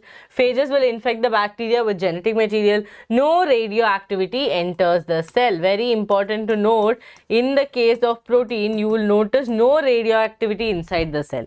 And here you see DNA of phages is radioactively labeled. Phages infect bacteria with genetic material. Radioactivity enters into the cell. So now they are trying to figure out, is it protein or is it DNA? What is the transforming principle? Okay. What is the transforming principle? Now this is the diagram given in your NCERT, so let's learn that also. So the first process is, you take a bacteriophage that will infect a bacteria. You have taken an E. coli and it will automatically infect the bacteria. It will release the genetic material. That is what viruses are. No, first step is infection. They infected the bacteria. Second step is blending. Now blending means, does not mean we are making sambar or milkshake. What basically here they're talking about is, after the infection, students, the protein coat is going to be in the outer cell, right? So we use a blender or a mixer to remove the protein coat. So if you see, next step is centrifugation. Centrifugation is a process where we take centrifuge tubes and we will rotate it at a different RPM. So continuous rotation will make sure there is a settlement. So remember, two kinds of settlements will be there. This is your centrifugation tube. Okay, this is a centrifugation tube. In this, the heavier particle will settle like this as pellet. This is the heavier particle. This will settle as a pellet. Okay, and the lighter particles, okay, the lighter particles will go as supernatant. This is supernatant. Clear? So now, if it genetic material is there or not, we have to understand by the results. So look here, students, radioactivity, that is P32, detected in the cell. Okay. No radioactivity detected in the supernatant. That means what? who got transformed inside the cell? DNA got transformed inside the cell. So this proved that DNA is the genetic material, because if you look here, you will see no radioactivity detected in the cell and radioactivity detected in the supernatant. So this also proves that genetic material is going to be the heavier particle. It is going to be in the pellet, and in the supernatant you are going to get the protein codes. So this proved that DNA is the transforming principle. Clear to all of you? Yes. Now the properties to prove who becomes the genetic material. So we will see that, okay. A genetic material is defined as a hereditary material that can store the information regarding the function of living organism and pass down that information to the subsequent generation. So when we are talking about a genetic material, we have to remember a few things, okay. If someone wants to, like, let's say someone wants to become an MLA or an MP, or stand for election, there are some criteria that the person has to follow. Same way, if I have to vote, there are some criteria that I have to follow. Same way, if genetic material has to be formed, there is a criteria that the genetic material should be able to do replication. Second thing is they should be stable, that is chemically and structurally stable. Chemically and structurally stable. And the third thing is, students, they should go through the Mendelian characters.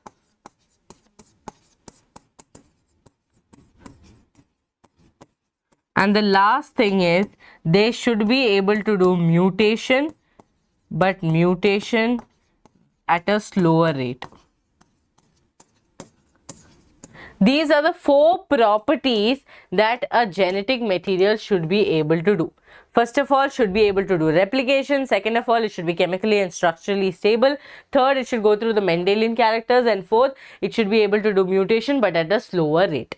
Now, if DNA follows this or not is a question, right? First of all, we know that it should be able to replicate or generate its replica. DNA does replication.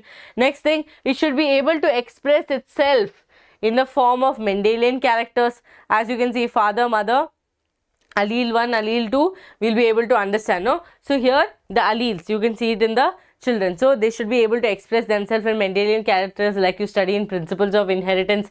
Next thing, both the nucleic acid have the ability to direct their duplication. The other molecule in the living system, such as proteins, fail to fulfill these criteria. So we know that DNA and RNA can do self-replication, they can do replication, they can do mutation, but when it comes to RNA, okay, when it comes to RNA, students, they are not able to mutate at a slower rate, but they are mutating at a faster rate. And the second most thing is, they are not chemically or structurally stable. They are not chemically or structurally stable. Why so? Ma'am, because of that 2OH, because of that add-on O in the ribose sugar in the DNA is making this problematic problem, that is, they are not chemically and structurally stable because of this, and also because of thymine being replaced by uracil. Thymine being replaced by uracil. These are the 2 reasons for the instability of your RNA.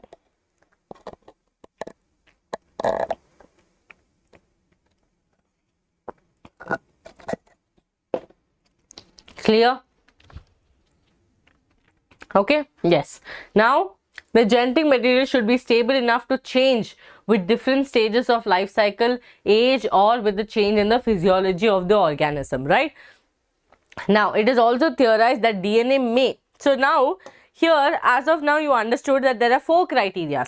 Replication, yes ma'am, DNA and RNA replicates. Second is chemically and structurally stable. RNA is not chemically and structurally stable because of 2 reasons. That is, first of all, they have an O in the second carbon, which the DNA does not have, because of which RNA is more reactive.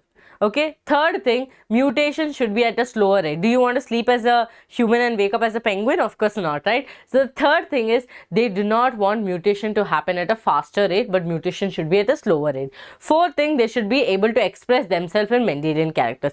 If you see this fourth thing, DNA is a complete tick in all this four. So that is why DNA is a genetic material for the maximum organism.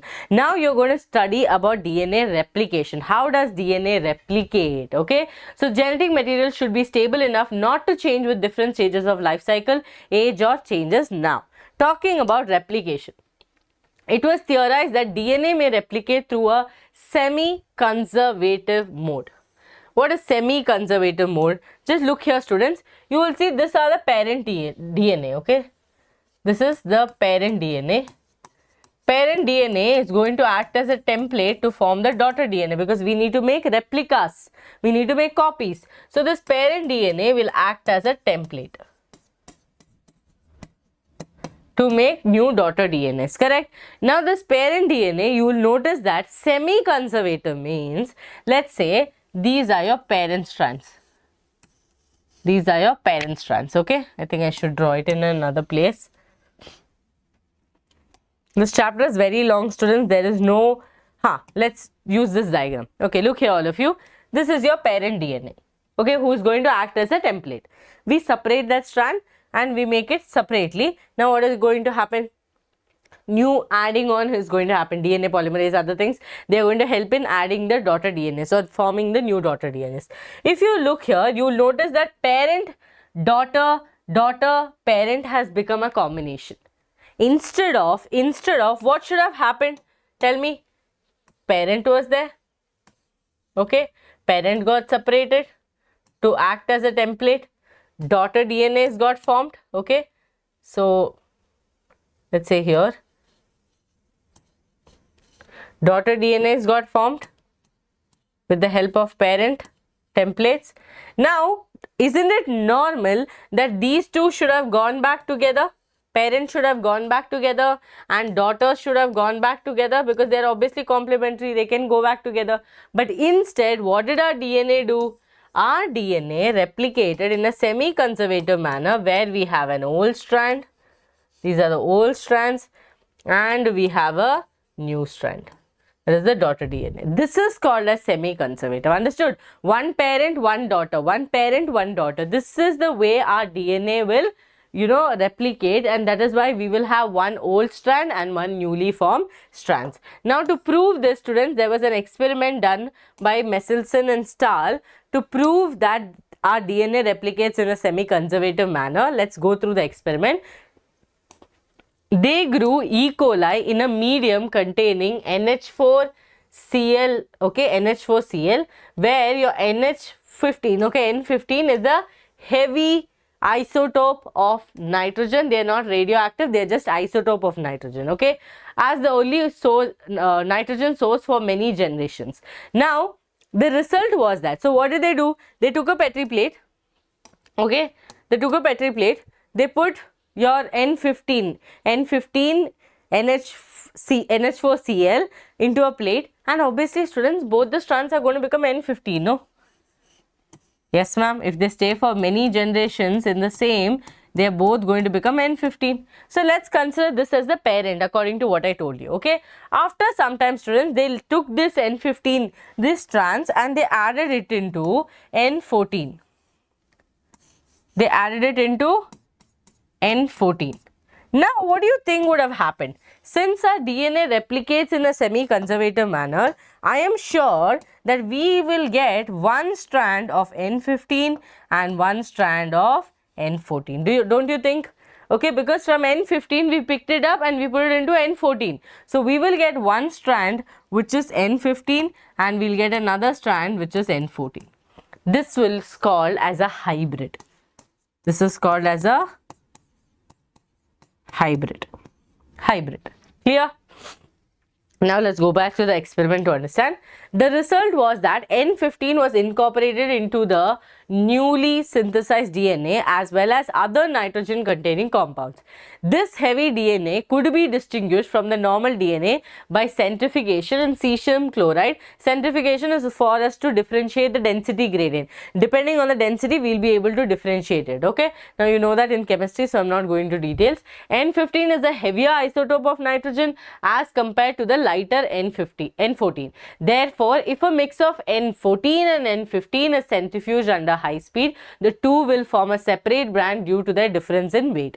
The lighter isotope forms a higher band since density is lesser. So students, obviously, who is lighter will be up, who is heavier will go down. Okay. Now, after a few months of growth of E. coli population in N4, I'm not going to tell NH4Cl, I'm going to tell N15, okay. In N15, the cells were transferred into a medium with normal N14. Simple. First, they grew it in N15. First, they grew it in N15. Then they grew it in N14 to see what is going to happen. So, here what happens, students, you will notice that the ones they kept in N15, both the strands were N15. When they transferred it to N14, they got two hybrid strands, one N15, one N14 strand in the generation 1. After 40 minutes, so remember, E. coli replicates with every 20 minutes. Okay, that is why they took E. coli. Because if they take something else like honeybee or something else, it might take 48 hours. They do not want to waste that much time, right? And you cannot wait for results like that. So, they took E. coli, which is going to replicate every 20 minutes, okay? So, after 40 minutes, they noticed that they got two strands of N14 and two strands of hybrid. It is normal, no, that they were kept in N14 for a longer time. So, we are going to get two lighter strands and two hybrid strands. Again, it is going to continue.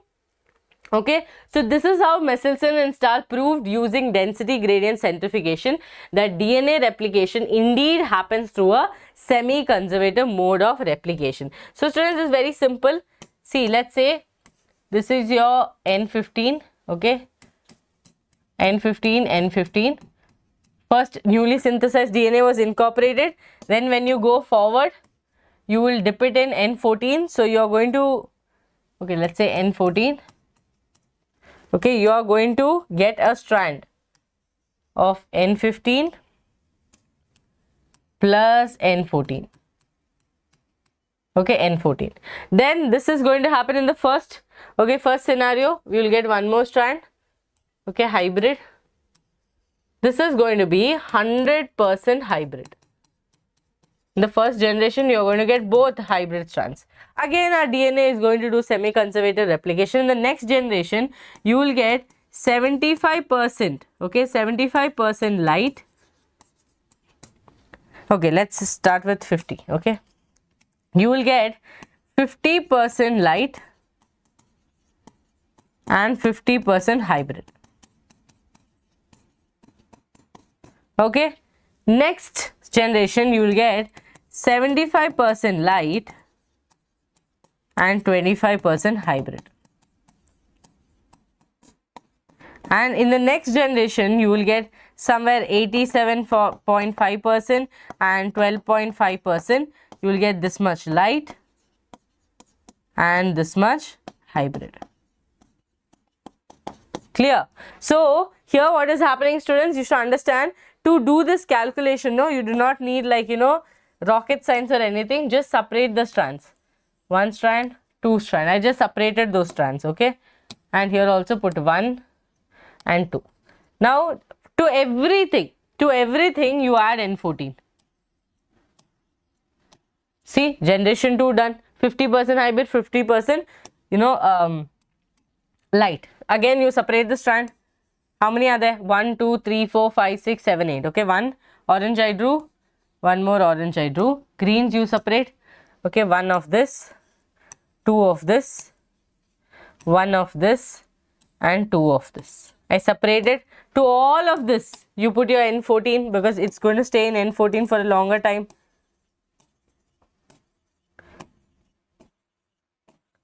Done. 75% done.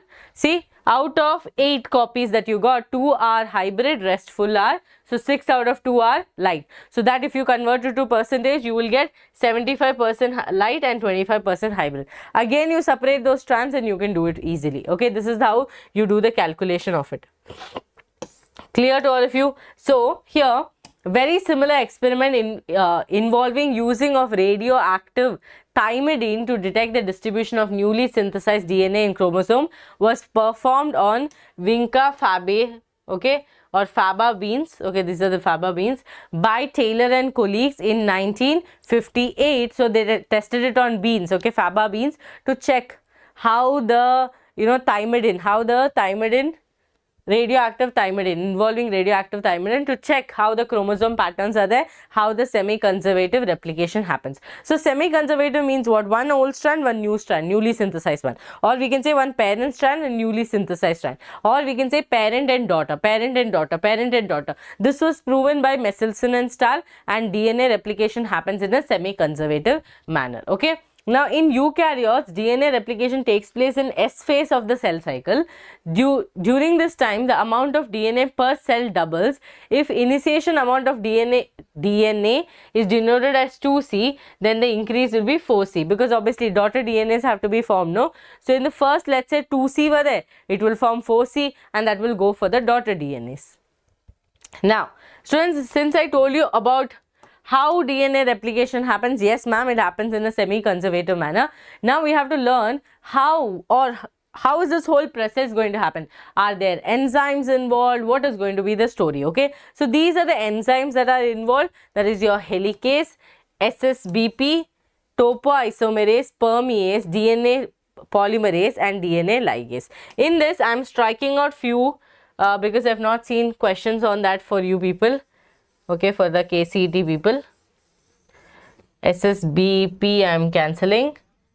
If you want, definitely I'll tell you what is the use of it. It's not a, again, not a big. Okay, now these people you have to study: helicase, primase, DNA polymerase, and DNA ligase. Now helicase is called as an unzipping enzyme. Unzipping enzyme. Unzipping means what, students? Your DNA is a double-stranded structure. Yes, ma'am, DNA is a double-stranded structure. If I need to do any process in this DNA, I need to make sure that I unwind the DNA and get it in this position so I can form the template. I can use the template to form the new daughter's DNAs. So, unzipping job is going to be done by your helicase. Primase is the one who is going to lead, who's going to do the leading job. Why leading job? Because DNA polymerase does not know where to start. DNA polymerase is the one who is going to form the new template. The daughter DNA, no? It is going to form the new template. And DNA ligase is called the gluing enzyme. Pieces will be there, no? The gluing one. Done. Please copy the enzyme's name as well. Helicase, primase, DNA polymerase, and DNA ligase.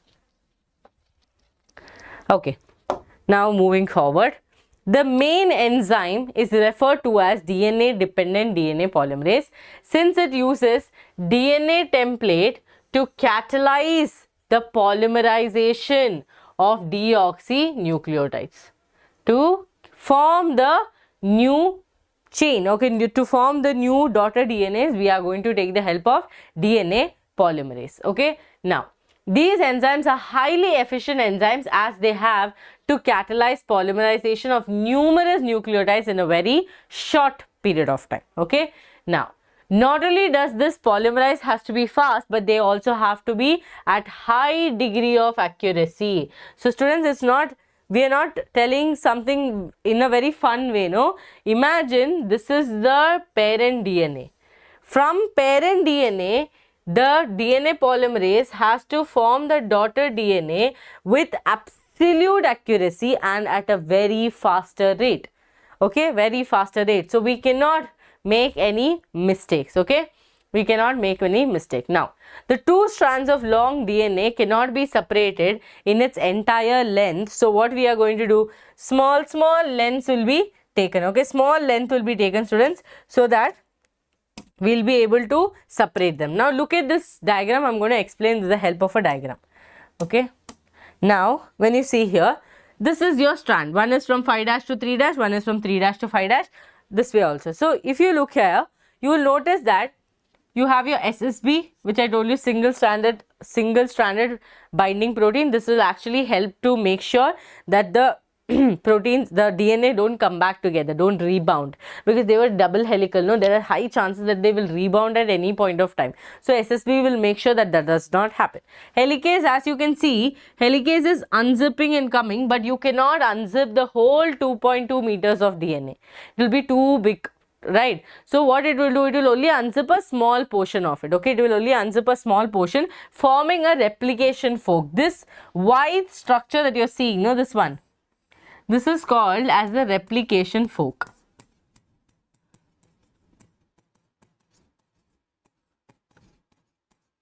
Replication fork. Got it? Now listen to me carefully. DNA polymerase is the main person. DNA polymerase will work on a strand whose polarity is from 3' to 5'. DNA polymerase have two conditions, that he will work, not he will work, he's like, I will form a strand which is from 5' to 3'. So if he wants to form a 5' to 3' strand, then he should work on a 3' to 5'. Sense, right? So 3' to 5' he will work on. Then he told that he will only work on single strand. So students, some heroes and all will have no big demands when they come to the set. They'll be like, I want, you know, AC room. I understand AC room is a very small thing, but they'll tell, I want badam milk. I want, you know, exported, you know, cashews. For snacks, I want only this. Oil should be less. So they'll have demands. Some people will bring the chef with them. Like they'll bring the their chef, or they'll bring the snacks with them. Some people will demand. Same way, DNA dependent DNA polymerase was like, if I want to make, or if I should make your daughter DNA, for you to do replication, you have to listen to my two conditions. First condition, I will only form a daughter DNA which is from 5' to 3'. We were like, okay, fine, we have one strand, we will give you. Second thing, I will work on a single strand. Telling all this, your helicase started unzipping. Okay, helicase is still unzipping and going. Now DNA polymerase is this. But if you notice, students, your DNA polymerase has one problem. Problem is that DNA polymerase is blind. Blind? No. DNA polymerase does not know where to start. So to make this happen, we will add a primer. Can you see this? DNA primer. Can you see here, red color? This primer is added by primase, telling that you don't worry, I will lead you. I will go and join first, you continue from there. So primer will go and add. From there you can see the DNA polymerase started making a strand from 5' to 3'. That strand is called the leading strand. We can call this leading strand,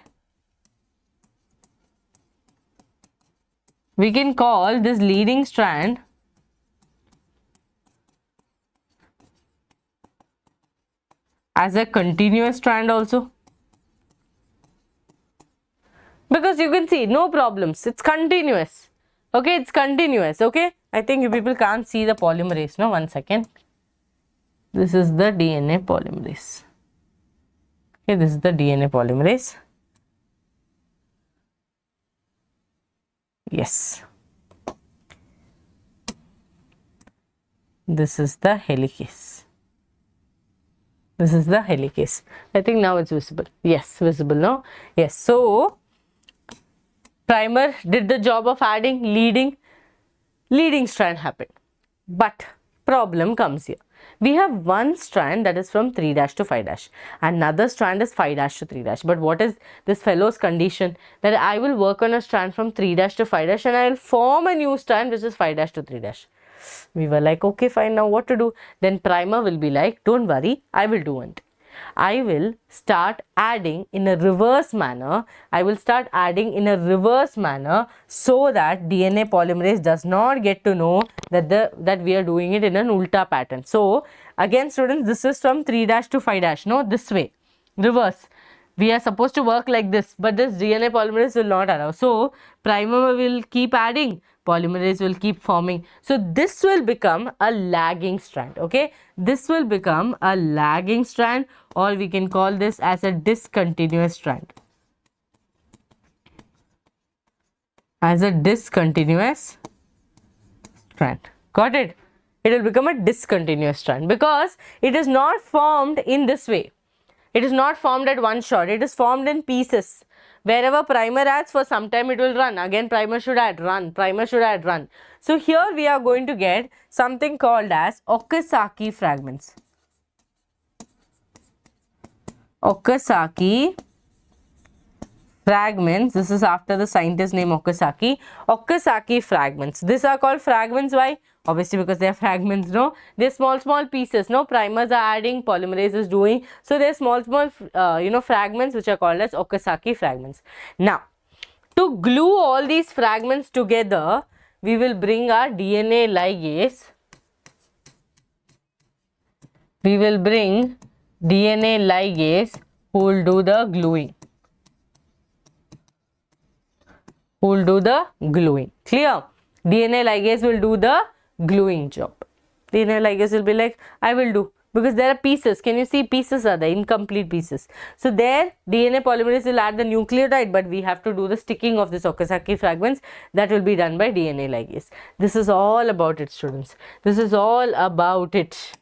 Okay, so you can see continuous strand, discontinuous strands which are called as Okazaki fragments. Again DNA unzipping is going to continue. Okay, so DNA will work on a strand from 3' to 5'. Okay, sorry, 3' to 5', and it will not work on a strand 5' to 3'. So we are doing it in a reverse manner, and primer will be added every single time so that the DNA polymerase does not understand that he is working on a reverse pattern. This is the machinery, like how exactly replication happens. Okay, how exactly replication happens.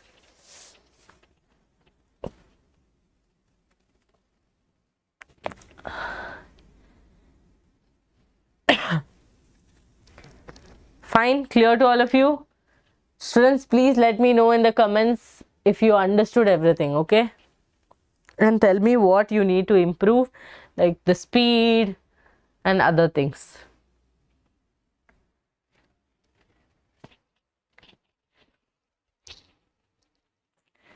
Yes, okay. Now, here also you can see the experiment properly. Okay, here also you can see it's a little bright, too bright. 1 second, let me try to reduce the brightness so you people can see the image. Can you see the image now? Yes, this is the maximum brightness that I can reduce. See the image now, it is more clearer, right? It's more clear. Okay, so here you, as all of you can see, your unzipping is going to happen. Okay, unzipping, DNA helicase is unzipping, DNA polymerase is forming the strands. Again, this is already formed, fully it is formed. So this is going to be the leading strand, this is going to be the lagging strand, and you can see the ligase is going to do the, can you see here gluing? He's not going to add new nucleotides, don't think that. He's not going to add nucleotides, but he's just going to glue the fragments that are there, and finally we will get the template strands or the daughter DNAs. Okay, we will finally get the template strands or the daughter DNAs.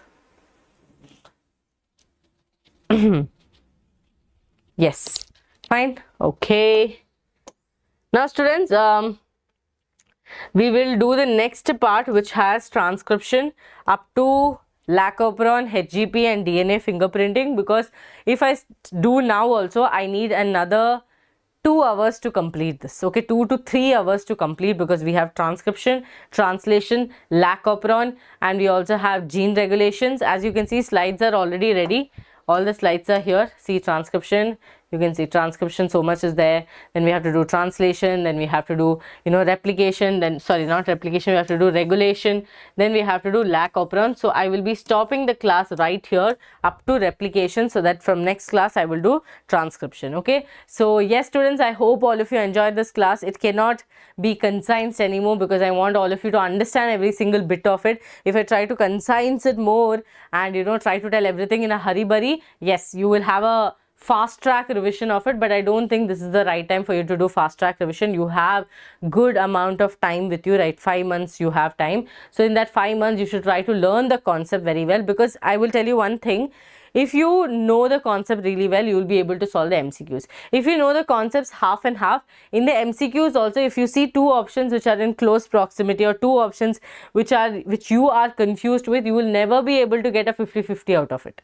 Okay, you have to phone a friend, but that you cannot do, right? So that's why I'm telling you, concept clarity is very, very important when it comes to competitive exams, and it is important for you to understand this also, that concepts make MCQs more easier. Okay, concepts make MCQs more easier because you will be able to understand the difference between the questions. Okay, so students, I hope this was clear. So today, what and all did we do? Okay, we did almost 80 plus slides, but we did not realize, I hope, because the chapter is interesting, at the same time very, very long. Yes, so students, please do not have this notion that, ma'am, I saw another video where they have done, molecular bases in 1 hour. You can imagine what 1 hour they would have done, because there's so many concepts. This is not about how fast we can complete the concepts. It's also about how thoroughly students can understand the concept. Okay, so I taught you about what is nucleic acid. I gave you an introduction about it. Okay, then we learned about who is the genetic material, polynucleotide chain, and we learned the most important thing which can come as an MCQ for all of you. Okay, which can come as an MCQ for all of you. So here, and if you want 11th chapters, any of the 11th chapters, students who are watching this, any PU first year students, please drop it in the comments. Any biology chapter that you really need help, I'm definitely ready to give the lectures to you. Okay, and students, here you will understand that we learned about how RNA is going to help different components of the nucleotide. Okay, nine ring structures, and here we learned about purine and pyrimidine, how to remember them, how to use a trick to remember them, like pure as gold and cut, and also at Gopika ma'am's class. So here we learned about how the binding is going to happen, bonding. Okay, this is the most important slide where we learned about the bonds that are going to be formed, which I'm going to write here. Okay, bonds which are going to be formed, bond formations.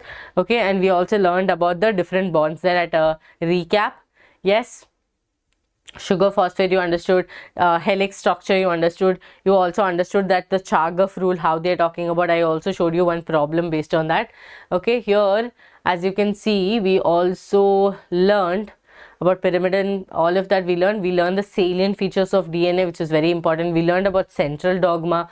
Okay, we learned about how DNA packaging happens, right? How the chromosome packaging happens and how they are going to bind. Okay, all the slides you will be getting on NEET English Telegram, students.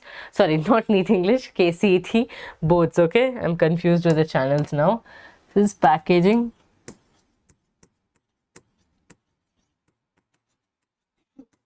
Okay, packaging of DNA. You can see nucleosomes. We also learned about Euchromatin, heterochromatin, and we learned the experiments. Most importantly, we learned the transforming principle, which are the strains that was taken and what happened exactly in the experiment. We also learned the biochemical nature of the experiment. Also, then we learned about your Hershey-Chase experiment, and we understood that yes, DNA was the genetic material by proving. Okay, then we learned the factors or the criteria to be, or the properties of a genetic material. We learned about replication. Okay, how replication happens. I also showed you how you can do the calculation of it by doing this. Okay, you might faint seeing this slide, but it is easy when you understood it. And we also learned how the replication happens, how the entire step is happening, what is lagging fragment, leading, lagging strands, Okazaki fragments, how they come together. All this also we learned. Okay, and those who do not know how many classes have been happening on our channel, just go to YouTube, type V Karnataka KCET and boards, click on this channel, students, and go down under videos. You will be able to see different kinds of videos, like Now I have put sexual reproduction, but you can see rank versus mark. You should understand that if you score this much mark, where is your rank in KCET? Don't skip these topics in chemistry. Top books, okay, and then cut off. This is a very important video. As you can see, top engineering colleges in Karnataka, how to balance PUC exam and KCET exam, master plan to score. Okay, all this we have done for you people, and this is mainly done for our for the board students as well. So you can see 4 and 5 marks questions from zoology, from chemistry, from mathematics, okay, and also we have done PUC midterm. Okay, you can see combinations. We have done maths and biology, just biology, most repeated questions, weightage. So like that we have done a lot of videos. If you go to the live as well, students, you will be able to notice every day classes are happening at 7 p.m. okay, on the channel, where we are taking small portions. And do not worry that ma'am, when will you put the next molecular basis? As you can see, I have already done molecular basis. You can see that replication, transcription, translation is done for all of you. So you can check out this video as well by the time I will post the next video. Okay, so this is all about the channel. And if you want to join the Telegram channel, let's say I click on this video, common diseases. I go down, the first link that you're seeing, here only one link is there. Click on that link and you will be automatically deviated to our Telegram channel. Join the Telegram channel. You're going to get all the notes. So on this Telegram channel, you will get the notes, you will get the class links, you will get all the updates. You can also get sometimes live, okay, intersession, like live interactive sessions to get some mentorship. So all this will be available on the Telegram channel. So notes are the most important, right? Class links, you will get any updates that have come, any changes, any reforms changed by the PUC board or the KCET. At the same time, if there is any, you need a help, additional help, we will always be ready to take a live session to help you, okay, understand that, okay, this is how things have to happen. So I want all of you to join the Telegram channel quickly, and please let me know in the comments if you understood. If you understood, please write MBI cracked. MBI is molecular basis of inheritance, and if you write MBI cracked, that means you have understood so far and you're good to go and you're waiting for the next session. Okay, so do put this hashtag in the comments. Okay, I'm waiting to see all of your comments today. Okay, all of you, please comment this below. Okay, comment below, so I will be happy to see all your names. And if you want that, online and offline to break, students, you have to comment, you have to be interactive in the live classes, and you have to talk to us so we know your names, and we, we have a bonding with you just like how we have with our other students. Okay, we're going to start from transcription. Okay, now students, what does transcription totally means? Transcription means when DNA becomes RNA, right? DNA becomes RNA, and then from RNA to protein is called as translation. So this we already know by now, right? This is transcription, where DNA becomes RNA, and translation, where RNA become proteins, and in case RNA becomes DNA, okay, this way, it will be called as reverse transcription. It will be called as reverse transcription. Okay, so I want all of you, first of all, this channel, okay, those who do not know, where is the part 1 of this? This is the channel that you haven't subscribed yet. I know that you haven't subscribed. Quickly go and subscribe. We Karnataka KCET and board, and this is for our Namma Karnataka students. So ellaru bega subscribe maadi, video na share maadi as much as possible, because students, this is to score really good marks in your KCET, and KCET scoring well means you're landing in a good engineering college. So yak wait marta idira. So we are trying to help as much as, students who are in Karnataka. See, we might not be, teaching completely in Kannada, because a lot of students do not understand, and a lot of students know half and half. And I am also born and brought up here, but then my fluency of talking and teaching is two different things, because I am stronger in talking in English and it's easy for me to frame sentence. So try martini as much as possible Kannada, Kannada, English, Kanglish, I'll matadake. But ಏನಂದ್ರೆ ಆ flow ಬರಲ್ಲ usually, because class ಎಲ್ಲ ಇಂಗ್ಲೀಷಲ್ಲಿ ಎತ್ಕೊತಾ ಇದ್ದೀವಿ. So ಆ practice ಆಗಿದೆ, ರೂಢಿ ಆಗಿದೆ ಇವಾಗ. ಸೊ ಟ್ರೈ ಮಾಡ್ತೀನಿ ಆಸ್ ಮಚ್ ಆಸ್ ಪಾಸಿಬಲ್. ನಿಮಗೆ ಎಷ್ಟು ಹೆಲ್ಪ್ ಮಾಡೋಕ್ಕಾಗುತ್ತೋ ಅಷ್ಟು ಹೆಲ್ಪ್ ಮಾಡ್ತೀವಿ, ಬಟ್ ನೀವು ನಮ್ಮನ್ನ ಹೆಲ್ಪ್ ಮಾಡಬೇಕು. ಚಾನಲ್ನ ಸಬ್ಸ್ಕ್ರೈಬ್ ಮಾಡಿ ಬೇಗ. ಇದು ನಿಮ್ಮ ಕಾಲೇಜ್ ಗ್ರೂಪು, ಆಮೇಲೆ ಬೆಸ್ಟ್ ಫ್ರೆಂಡ್ಸ್ ಫಾರ್ ಎವರ್ ಎಲ್ಲ ಗ್ರೂಪಿಗೂ ಶೇರ್ ಮಾಡಿ. Because as the number increases and as the students get to know about us, it will be we can also provide you maximum resources. Crash course start ಮಾಡ್ಬೋದು, ನಿಮಗೆ practice questions ಮಾಡ್ಬೋದು, ಇಲ್ಲಾಂದರೆ question papers ನಿಮಗೆ hard copies ಏನಾದರೂ ನಮ್ಮ ಸೈಡಿಂದ ಏನು ಮಾಡ್ಬೋದು ಅದೆಲ್ಲ ಮಾಡೋಕ್ಕಾಗುತ್ತೆ. But only if you make us also grow with you. So ಅದಕ್ಕೆ ನೀವು ಫುಲ್ ಸಪೋರ್ಟ್ ಆಗಿ ಕೊಡ್ಬೇಕು students, because this is for uh Karnataka students and may be we are not that fluently able to talk in Kannada and teach you, but we are trying uh best level to make you understand everything. So I think you should open your eyes and be considerate, right ಅಲ್ವಾ? So start ಮಾಡೋಣ class. So ಇಲ್ಲಿ ನೋಡಿ videos ಕೆಳಗಡೆ ಹೋದ್ರೆ ನಾನು first part ನೋಡ್ಬೋದು, molecular basis of inheritance part 1. ಅಲ್ಲಿ replication ಮಾಡಿದ್ದೀನಿ. ರೆಪ್ಲಿಕೇಶನು ಆಮೇಲೆ ಇನ್ನೂ ಸ್ವಲ್ಪ ಮಾಡಿದ್ದೀನಿ. ಬಟ್ ಇಲ್ಲಿ ಟ್ರಾನ್ಸ್ಕ್ರಿಪ್ಷನ್ ಇಂದ ಪಾರ್ಟ್ 2 ಮಾಡೋಣ, ಓಕೆನಾ? ಸೊ ರೆಡಿಯಾಗಿ let start. So student, this is the thing, the process of copying genetic information from RNA, from DNA into RNA is called as transcription. So transcription ಅಲ್ಲಿ 3 ಯೂನಿಟ್ಸ್ ಇರುತ್ತೆ. 3 units ಅಂದರೆ ಏನು, ನೀವು ಟ್ರಯೋಸ್ ಇಲ್ವಾ, ನಿಮ್ಮ ಫ್ರೆಂಡ್ಶಿಪ್ಪಲ್ಲಿ ಇರುತ್ತೆ, ಬೆಸ್ಟ್ ಫ್ರೆಂಡ್ಸ್ ಅವರು 3 ಫ್ರೆಂಡ್ಸ್ ಇರ್ತೀರಾ, ಆ ಥರನೇ ಇಲ್ಲೂ 3 ಯೂನಿಟ್ಸ್ ಇರುತ್ತೆ. ಇಲ್ಲಿ ನೋಡಿ, transcription takes place in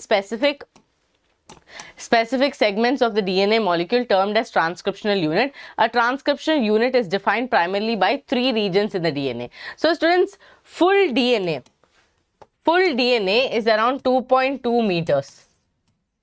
If full DNA has to not be converted to RNA, one small portion can only be get converted to RNA ಅಲ್ವಾ? ಯಾಕೆ ಫುಲ್ DNA ಕನ್ವರ್ಟ್ ಮಾಡಬೇಕು RNAದಲ್ಲಿ? ಒಂದು ಸ್ಮಾಲ್ ಪೋರ್ಷನ್ ಕನ್ವರ್ಟ್ ಮಾಡಿದ್ರೆ ಸಾಕು ಅಲ್ವಾ? ಸೊ ಅದಕ್ಕೆ transcription unit contain 3 parts. ಏನು?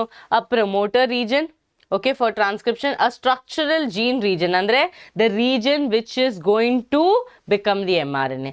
ಇದು ಅರ್ಥ ಆಗಿದ್ರೆ ಸ್ಟೂಡೆಂಟ್ಸ್ ಜಾಕ್ ಪಾಟ್, ಓಕೆ, ಎಲ್ಲ ಅರ್ಥ ಆಗುತ್ತೆ ಬೇಗ.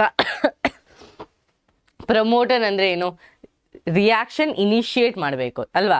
ರಿಯಾಕ್ಷನ್ ಸ್ಟಾರ್ಟ್ ಮಾಡಬೇಕಂದ್ರೆ ಒಂದು ಪ್ರಮೋಟರ್ ಇರಬೇಕು.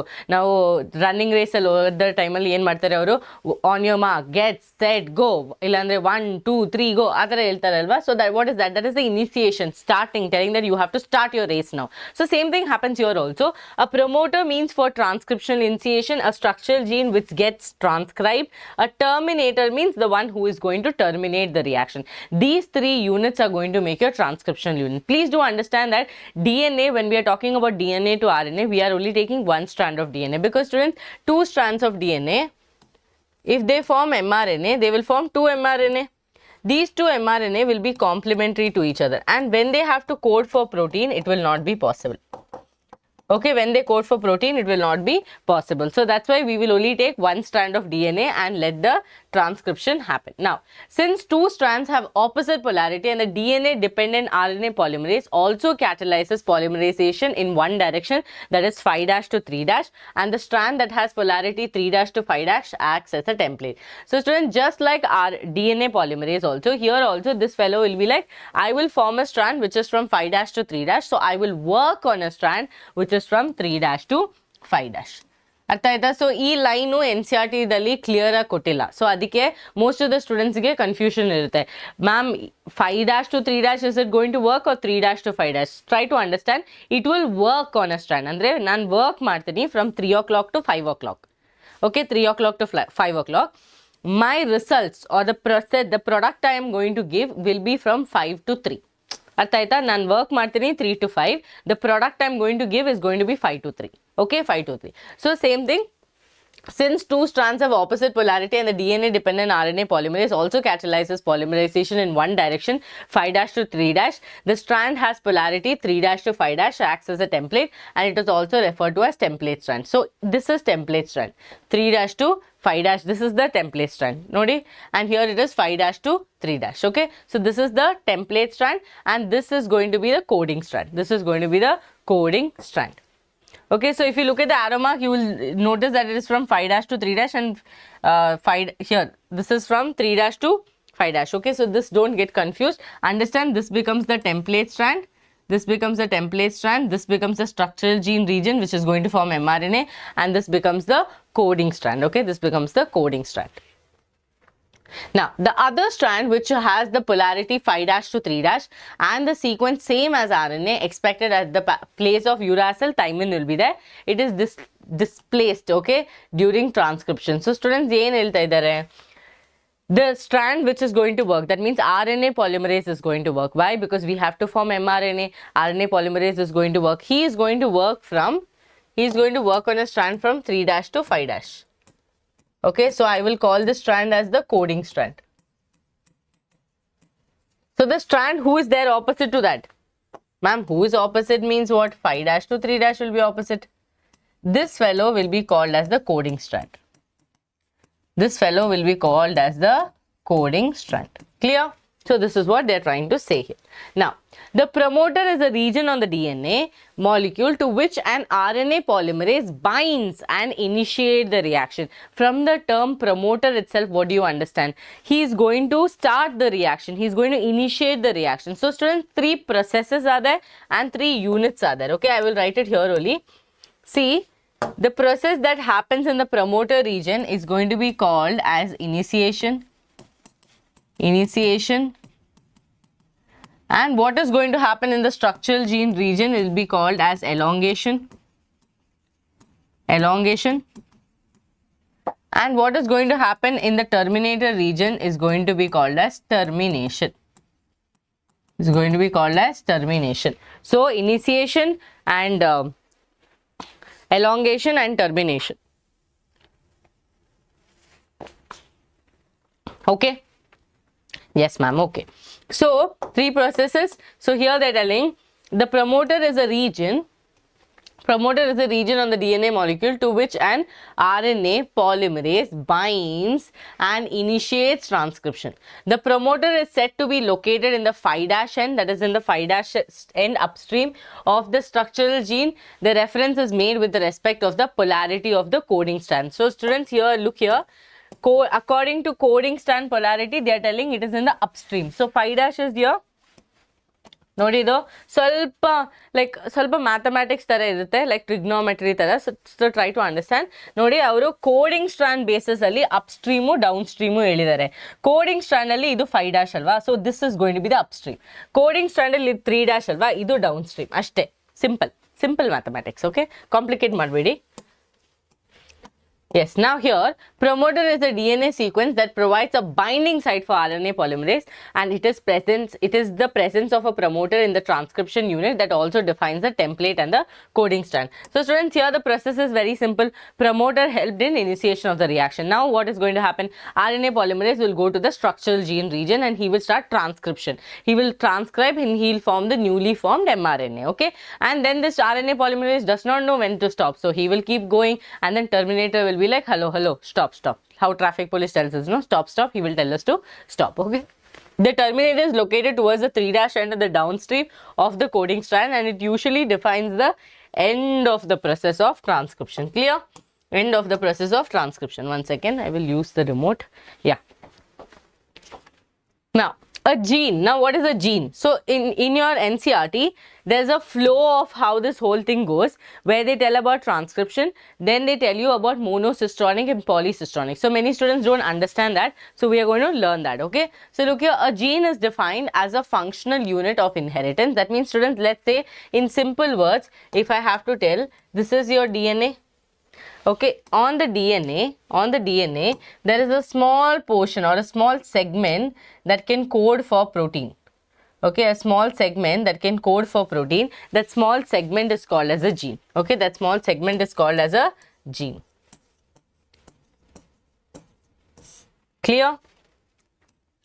Now, a gene is defined as a functional unit of inheritance. In other words, any segment of the DNA that is functional is denoted as a gene. Clear? Anything that is functional. In that sense, Stretches of DNA that do not code for protein but are functional get transcribed and also genes. Now moving forward, for example, the DNA sequence that code for tRNA or rRNA molecules gets transcribed, hence also comes under gene. So they're trying to say that not every gene has to code for protein, but if they are going to code for something else or if they're going to do some other job also, they will be considered as gene. Okay, clear? Now, by defining a cistron. So students, don't get confused, okay, don't get confused. Here, see, actually to make you understand something, they have tried to connect many things, okay. So when I'm talking about transcription,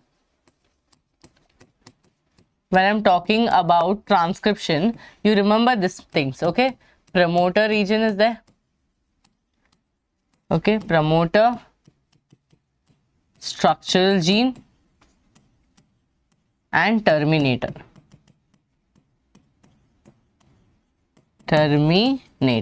Alva.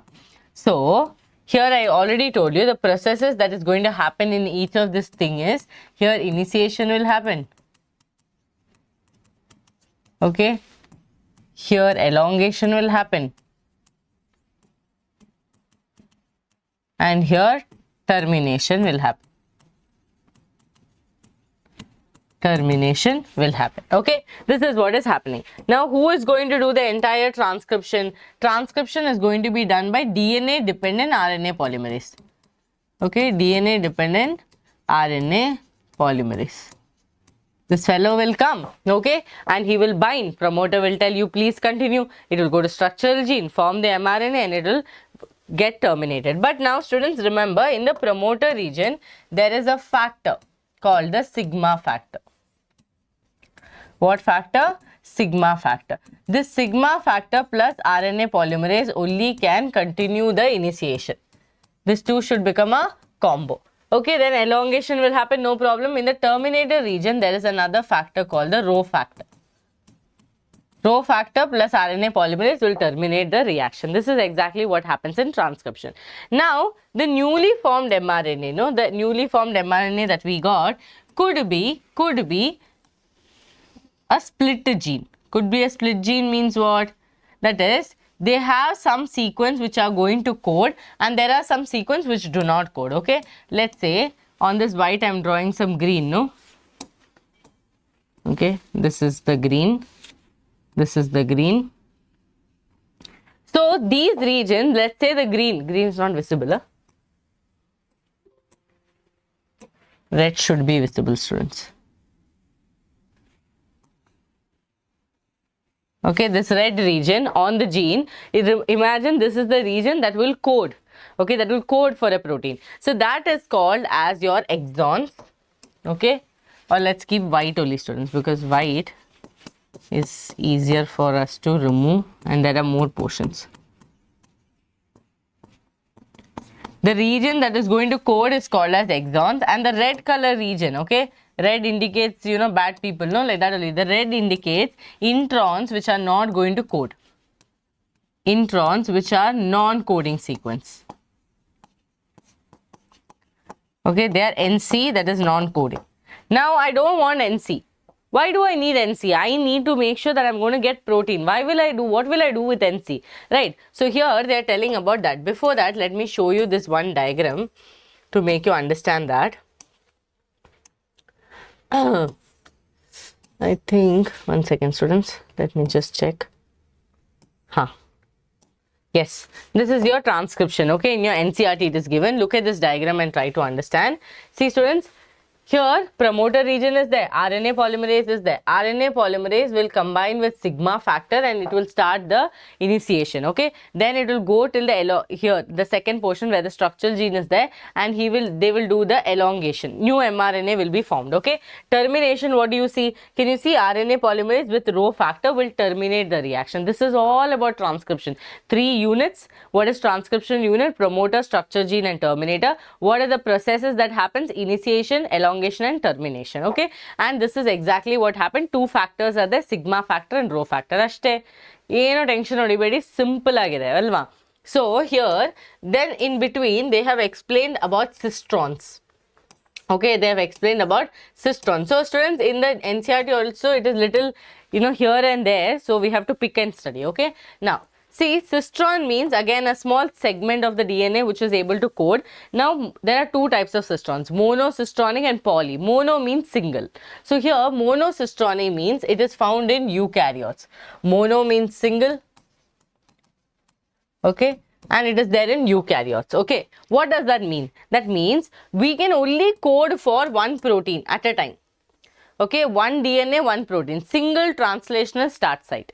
Okay, but in the case of prokaryotes, that's not the scenario. Polycistronics are found in prokaryotes. Here you see, students, protein 1, protein 2, protein 3. That means multiple translation sites are there. We have only one single site.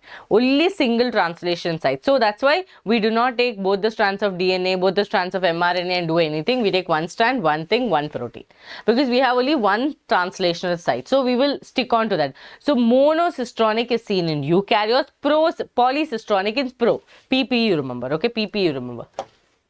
And it will code for multiple protein. Now what they are trying to say here is that there are in our eukaryotic genes, there is something called a split gene. Like I told you, look here, there are some regions which are exons, some regions which are introns. Introns are unnecessary, people. Okay, these introns are non-coding. They're not going to help us in coding or help in formation of the protein. Then why do we need it? We don't need it, right? So to remove this non-coding sequence, we are going to do something called as splicing. What are we going to do? Something called as splicing. Splicing is a process where we remove the introns and join the exons, so that we'll get a proper mRNA which will be helping in us in translation and which can finally form as a protein. Easy, no? Clear or not? So what is exactly happening here, students? In eukaryotes, okay, in eukaryotes, first of all, we have only one translational site. So we have to be careful. The mRNA that is formed has introns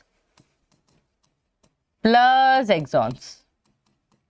We do not want this. So what we are going to do? We are going to do a process called as splicing. Splicing, where we will remove removal of introns as well as joining of the exons, so that we are going to get a proper gene, proper mRNA. Okay, so we can call this as split gene. Split gene. Split gene. Done. So amino acid chain. So this is going to end up giving us protein. Simple. Now moving forward, students, here look here, this is your whole transcription unit. Again, start site. I'm not going to go into this because I already explained.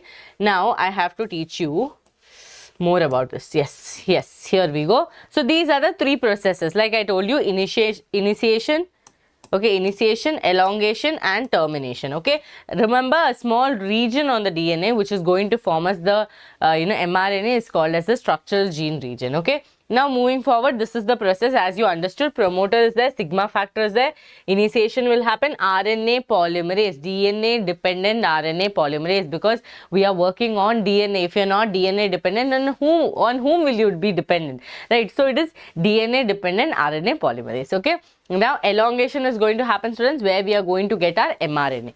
Now termination is like ho gaya bas, now stop it. Okay, Saku. That's why, so here termination will happen. Now, there are two additional complexities when it comes to eukaryotic transcription. Firstly, different RNA polymerase carry out transcription of different RNA molecules. Understood? That means different people are going to conduct different jobs. That is, RNA polymerase 1 will transcribe for rRNA 28S, 18S and 5.8S.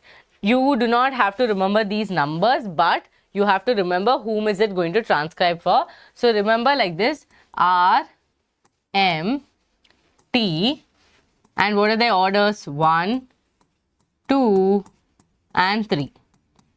Students, like MTR, you remember RMT.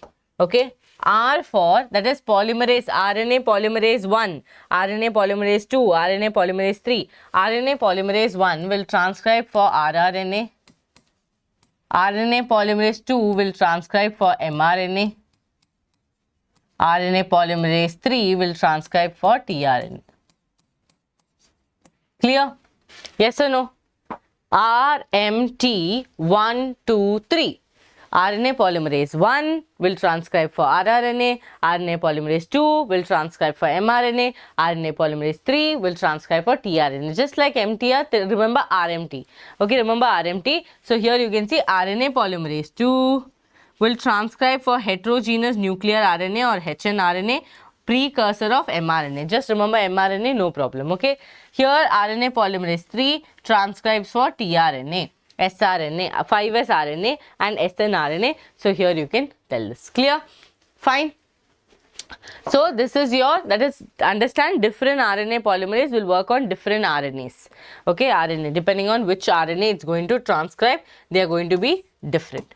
Now, eukaryotic students, that's what I told you, in prokaryotic, no tension is there. No split gene, no introns, nothing is there. They just form mRNA, they are happy, they will code for multiple proteins, that's why they are called as polycistronic.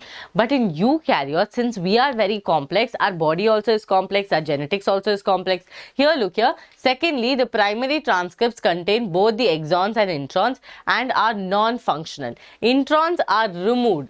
Introns are removed via post-translational processing. So students, this where we remove the introns, no, this is called as RNA processing.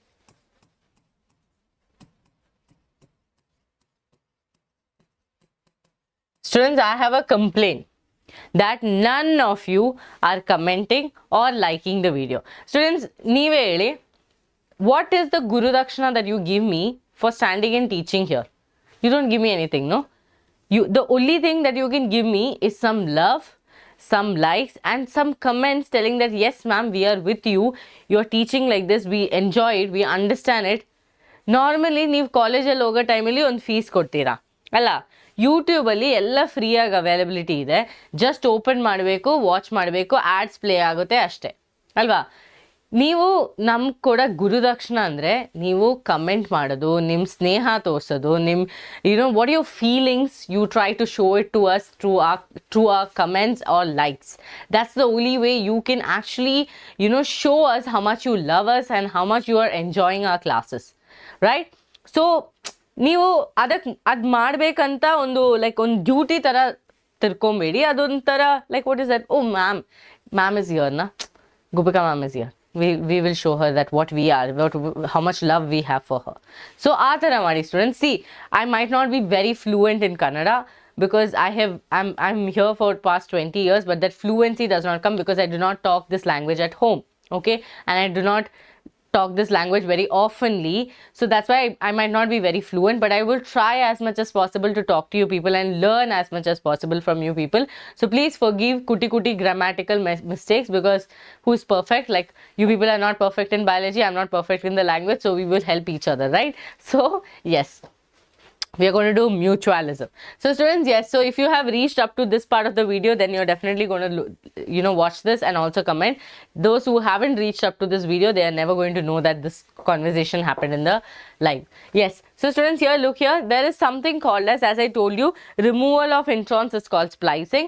After that, when we get our new beautiful mRNA ready, we do something called as capping and tailing. Okay, tailing. Students, capping and tailing is like putting a head and a socks. Like for babies, we don't know, we put a cap, then we put a socks. Like that only, capping and tailing, where we will make sure that the mRNA is proper. And also remember that up to transcription will happen in the nucleus.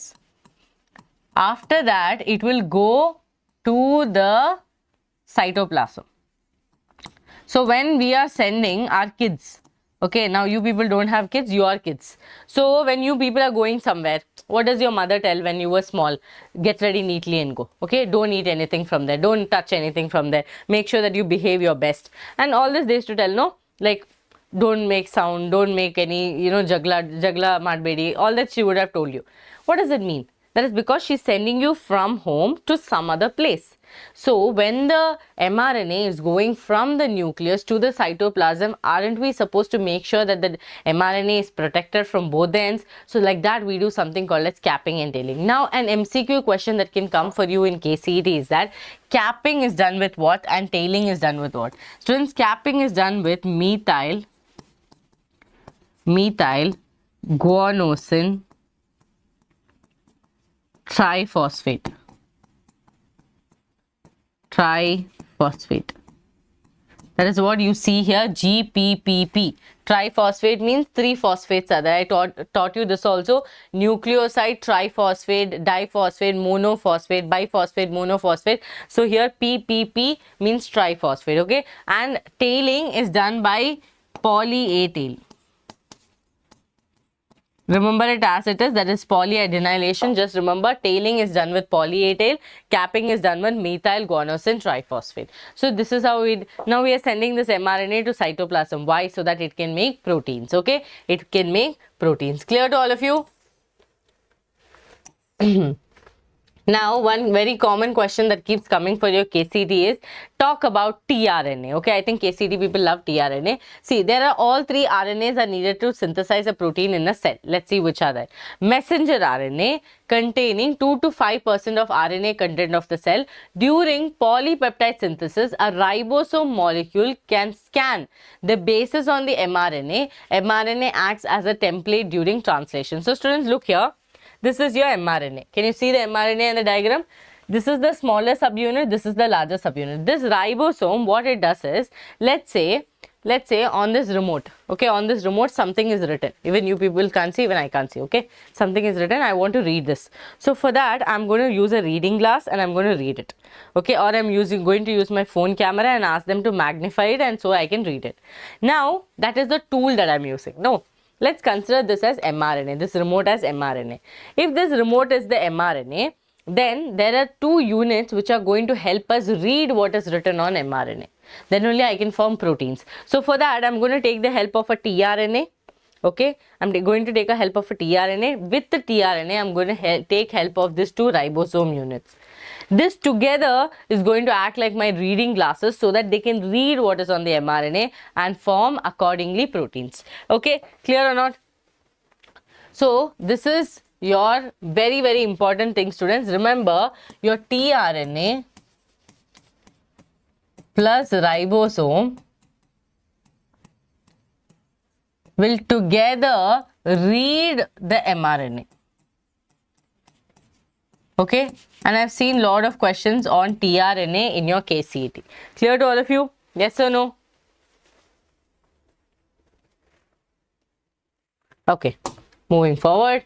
Transfer, that is your transfer RNA or your tRNA, constitutes about 50% of the total RNA content in the cell. tRNA reads the genetic code or sequence of amino acid on the mRNA and brings the corresponding amino acids to growing polypeptides. So students, look here. This is the mRNA. Can you see how they're coming and joining? They're joining, adding, making an entire polypeptide chain. So they are able to read this. They're able to read this code which I cannot read. Okay. Now this code, what is this code? This is your genetic code, right? This is your genetic code. Now, as I told you, your genetic code, before we come into, you also remember the terminology that eukaryotes, okay, in eukaryotes, they go through something called as RNA processing or post-translational modification. That means after transcription has happened, okay, post-transcriptional modification. After transcription has happened, they notice that, oh my god, genes are having introns. So what do? They do removal of introns by splicing. Then they do addition of the 5 cap and addition of the poly-A tail. That means capping and tailing. This is called as post-translational modifications, which is gone through in a eukaryotic gene. Okay, eukaryotic gene will go through this. Clear? Now, students, all this is images. I will share it with you people. You can check the images out. You can see how they have done splicing, how they have done capping, and how they have done tailing. Okay, capping and tailing. Now, moving forward. So much is there about post-translational. Okay, genetic code. Okay, so now students, genetic code means what? Let's say this is your mRNA. Okay, this is your mRNA. This is mRNA. On the mRNA, there are some nucleotide bases are there, no? AUG, GGG, UUU, something and all is written. Now, looking at this, are you able to code any protein? Are you able to code for any protein? No, ma'am, I am not able to code. It just looks like letters to me. So, mRNA cannot read. itself that okay, I have AUG, I should code for methionine, that they cannot do. So we are going to take a help of someone. But before that, how did we know that this was codes? Or how did we know that this many proteins are there, this many amino acids we have to code for? For that, we took the help of genetic code, which is actually first come into a notification, knowledge, okay, by George Gamow. George Gamow, who was a physicist, who argued that since there are only 4 bases, what are the 4 bases? Ma'am, A, U, G, C. Remember 4 bases at Gopika ma'am's class? Here we are talking about RNA, so T is going to be replaced by U. Okay, so only 4 bases are there and we have to code for 20 amino acids. So 4 bases are there, but we have to code for 20 amino acid. What do we do? Okay, so then he started trying to do different kind of maths. Like what did he do? First he did 4 to the power 1. So that was giving us only able to code only for 4 amino acids. Then he tried 4 to the power 2, which was able to code for 16 amino acids. Now he was like, wait, 16 amino acids is too less. I have 20 amino acids. I need at least 20 or 21, right? So then he was like, let's do one last option, that is 4 to the power 3, where we are going to get 64. Okay, in that later it was seen that 61 codes for amino acid and 3 are stop codons. 3 are stop codons.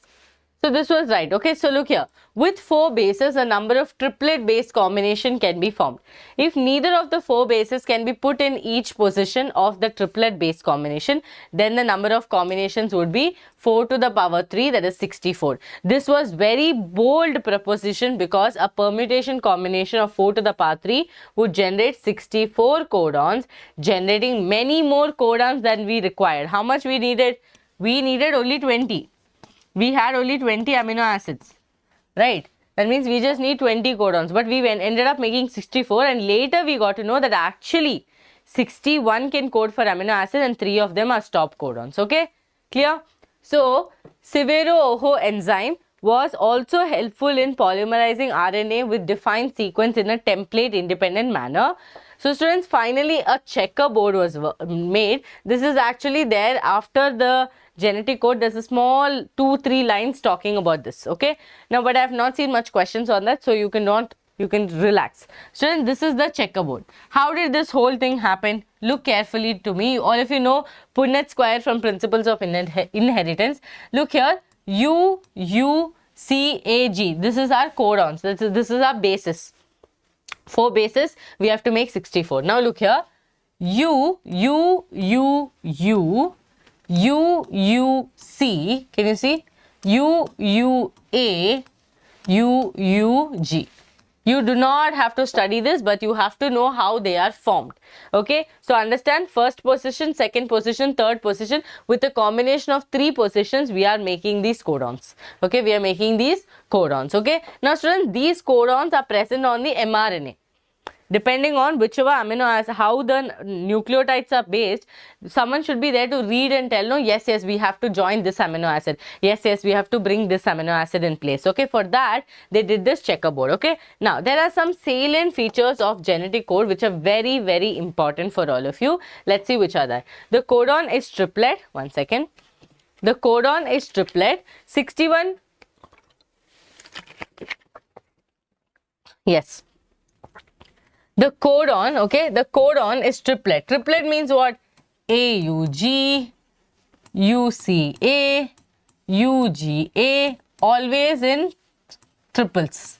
Okay, always in triples, triplets. Now, the codon is triplet. Out of that, 61 of them are going to code for an amino acid, okay, and 3 codons do not code for any amino acids. Hence, they function as stop codons. So that when the translation is happening, if the stop codons are present, the tRNA plus the ribosome will understand that, wait, we have to stop the reaction because we have encountered a stop codon. Understood? Now, I'll tell you that more when you learn translation, don't worry.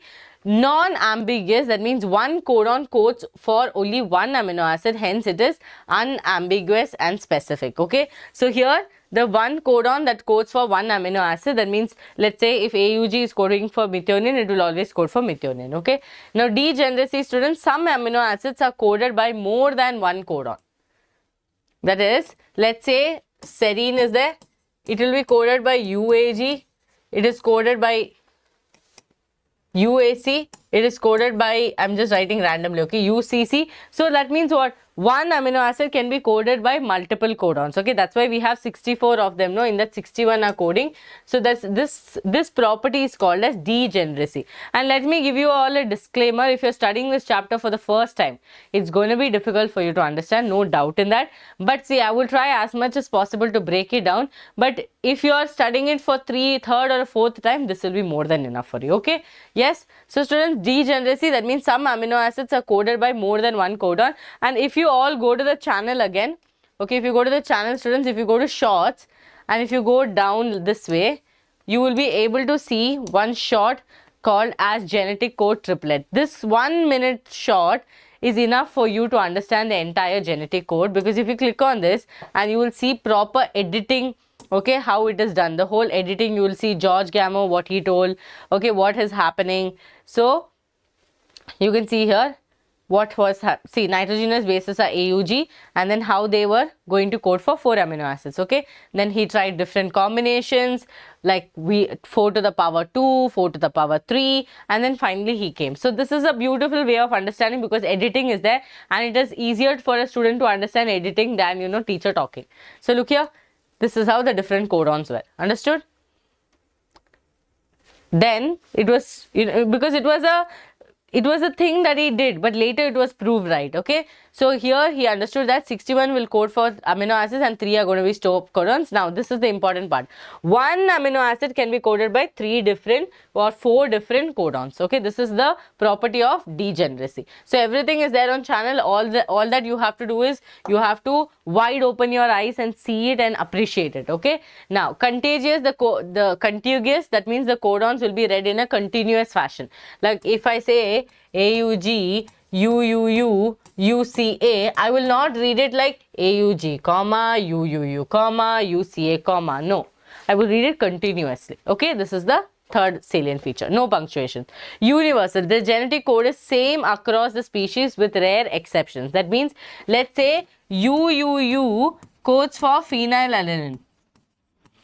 Okay, it's coding for phenylalanine in elephant also, in ant also, or in elephant also, in honeybee also. Do you understand? That means, or let's say bacteria. Bacteria is a better example. In bacteria also, U is going to code for phenylalanine. Even in elephant also, it is going to code for phenylalanine. That means, no matter how big or small the species is, it's going to be, codes are going to be universal. Okay, codes are going to be universal. Now, AUG has dual function. It codes for methionine and it also acts as initiator codon. AUG has dual function. It also codes for methionine, but at the same time, it is also an initiator codon. That means what? It helps in initiating the reactions. Okay, initiating the reaction. A classical example of point mutation is a change of single base pair in a gene. Let's say, students, now that you understood genetic code, it is important to know that all the codes should be correct. If the codes are not correct, then the tRNA will read it wrong way, join with the wrong amino acid, and an entire thing, protein synthesis, is going to be different. So here they're trying to say that there is something called a point mutation. That is, look here, CTA. In that, if you notice, T got replaced by A here by mistake. Now what will happen? What is going to code for A? U is going to code. What coded for T? A is going to code. This will lead to point mutation, because on the mRNA, if GAA is there, it will code correctly. But imagine GUA is there, then instead of glutamate, it's going to code for valine, and this will cause sickle cell anemia, where the RBC, which is normally, will become sickle shaped. Understood? One small change, one small nitrogen base change, it will lead to mutation. That means it can lead to point mutation. At one point, there was a change that led to sickle cell anemia. That is, instead of glutamate, valine got coded. How, students? Because here, when tRNA was reading it, tRNA understood it is GAA, okay, and it would have coded for glutamate. But instead, tRNA understood it is GUA and it coded for valine. So this is how much complicated this nitrogen bases are. One base changes. gone. Mutation will happen. Okay, mutation will happen. Now look here, same thing here also. Deletion and addition also makes a lot of difference. Like Ram has red cap. Are you all able to read this very well? Yes, ma'am, we are able to read. What do you think? We are literate. Yes, you are literate. Ram has red cap, no problem. But I decided to delete. I decided to delete or insert one B here. I decided to insert one B here. Now when I inserted the B, what happened, students? What happened when I inserted the B? Your reading frame changed, no? Ram has BREDCAP. Can you read that word anymore? You cannot read. Then I decided to add one more letter I. When I added I also, your reading frame is like Ram has BREDCAP. Still you are not able to read the words. So when I insert any base also, it is going to lead to mutation, and that will be shift in the frame. That is the reading frame we tell. No, now I am able to read Ram has red cap. The moment one letter goes missing, I will not be able to read. Okay, so we insert. Now again I insert one more letter G. Now all of you will be able to read that Ram has big red cap. That means what has to happen here? You neither delete 3 or add 3. Add 3. If you do 1 or 2, then it is going to change the entire thing. Okay, it is going to change. So effect of point mutation that inserts or deletes a base in a structural gene can be better understood by this example. Now students, imagine I deleted one word. So look here, Ram has EDCAP. Ram has DCAP. Ram has cap. So when you delete also, it has to be deleted in 3. If you are adding also, it has to be a triplet. Otherwise, the entire frame shift mutation will happen. What shift mutation? Frame shift mutation. Frame shift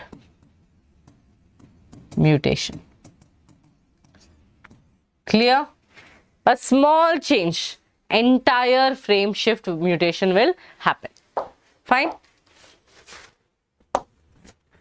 Now let's learn about tRNA. Let's learn about tRNA. Okay, now look here. The tRNA, then called sRNA, soluble RNA, was known before the genetic code postulated. However, its role as an adapter molecule was assigned much later. Now, why are we telling that this is an adapter molecule? Because of the fact that I told you people before that on the mRNA, if there is something, right, on the mRNA, there are codes. Okay, there are codes. Letters are there. To read this, to read what is there, let's say AUG, GGG, CCU. Now to read this, mRNA cannot do it. mRNA cannot do it. So for that, we are going to take the help of a tRNA, which has one side. Okay, it has one side.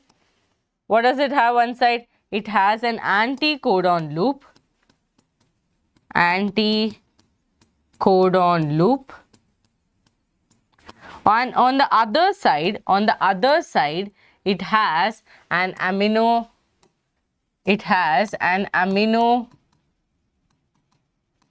acid acceptor site. Understood? One side it has an anti-codon loop and another side it has an amino acid acceptor group. So what it is going to do, let's say on the mRNA it is UAG, okay, or UAC. Now anti-codon loop is going to make codes against it. That means what? UAC, if I am reading it, let's say I am tRNA, I will code A with U with A with U and C with G. So I will understand that, okay, I have to code for methionine. Understood? Understood? Okay, so on one side it will add an amino acid and on another side it will do the reading with the help of ribosomes, which I showed you before, no, larger and smaller subunit of ribosomes. When the smaller subunit comes and joins only, the whole process is going to start. Now students, look here, tRNA has an anti-codon loop, very important. it has an anticodon loop that has bases complementary to the code. Okay, bases complementary to the code, and also has an amino acid acceptor site. Okay, end to which the amino acids will come and bind. tRNAs are specific for each amino acid, not randomly. It does not happen randomly. Everything is in proper order. Okay, everything is in proper order. For initiation, there is another specific tRNA that is referred to as initiator tRNA. What is it, students? Initiator tRNA. For initiation, there is another specific tRNA that is referred to as initiator tRNA. There are no tRNAs for stop codon. There are no tRNAs for stop codon because the moment it comes there, they know that okay, this fellow cannot code for any amino acid, they will automatically stop. But there are initiator tRNAs. Okay, that means who is going to initiate the reaction. But for stop codon, that is not there. Okay, for stop codon, that is not there. Now, the secondary structure of tRNA has been depicted that looks like a clover leaf model. This question has come. Okay. Important.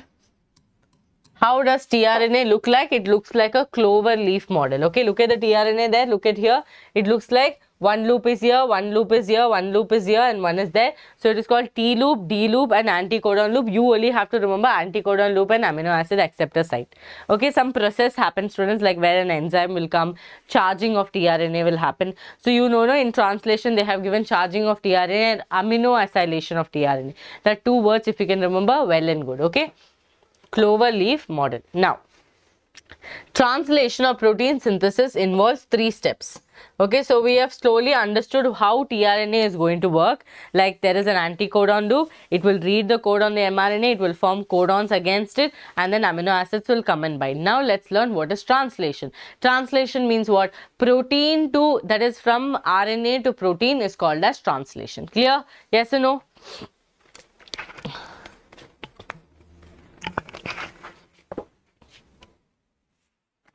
Okay, so let's do translation.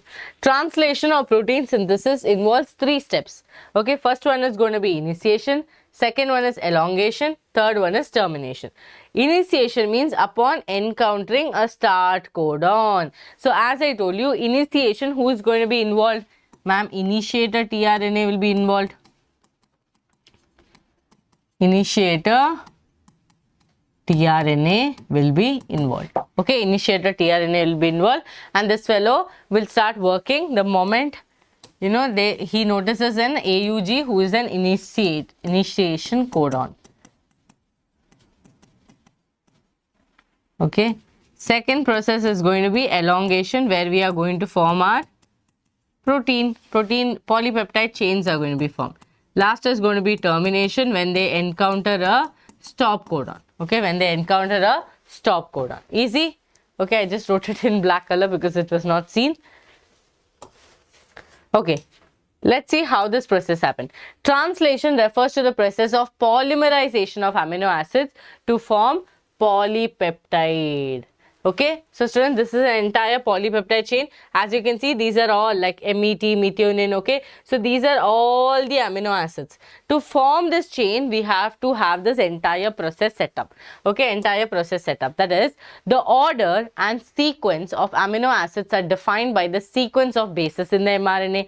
Yes, ma'am, I am trying to read this word here. Now they are telling remove the batteries if you do not expect to use the controller for a long time. That means if I have to read it, first word is remove, next word is next word is batteries. Now it is written in order, so I am able to read it in order. If it was jumbled up, I cannot read it. So here they are telling that the order and the sequence of how we are going to form the polypeptide chain depends on how the sequence is on the mRNA. Okay, sequence is on the mRNA. So if you look here, students, you can see that the DNA template strand transcription happened. We formed the mRNA. On the mRNA, can you see nitrogenous bases UGG, UUU, GGC, UCA, and now when translation happens, this will code for TRP, phenyl, glycine, serine. So like this coding is going to happen. That's all is the process. Okay, don't break your head and try to be like, oh my god, what is this, and all of that. Okay, the activation of amino acid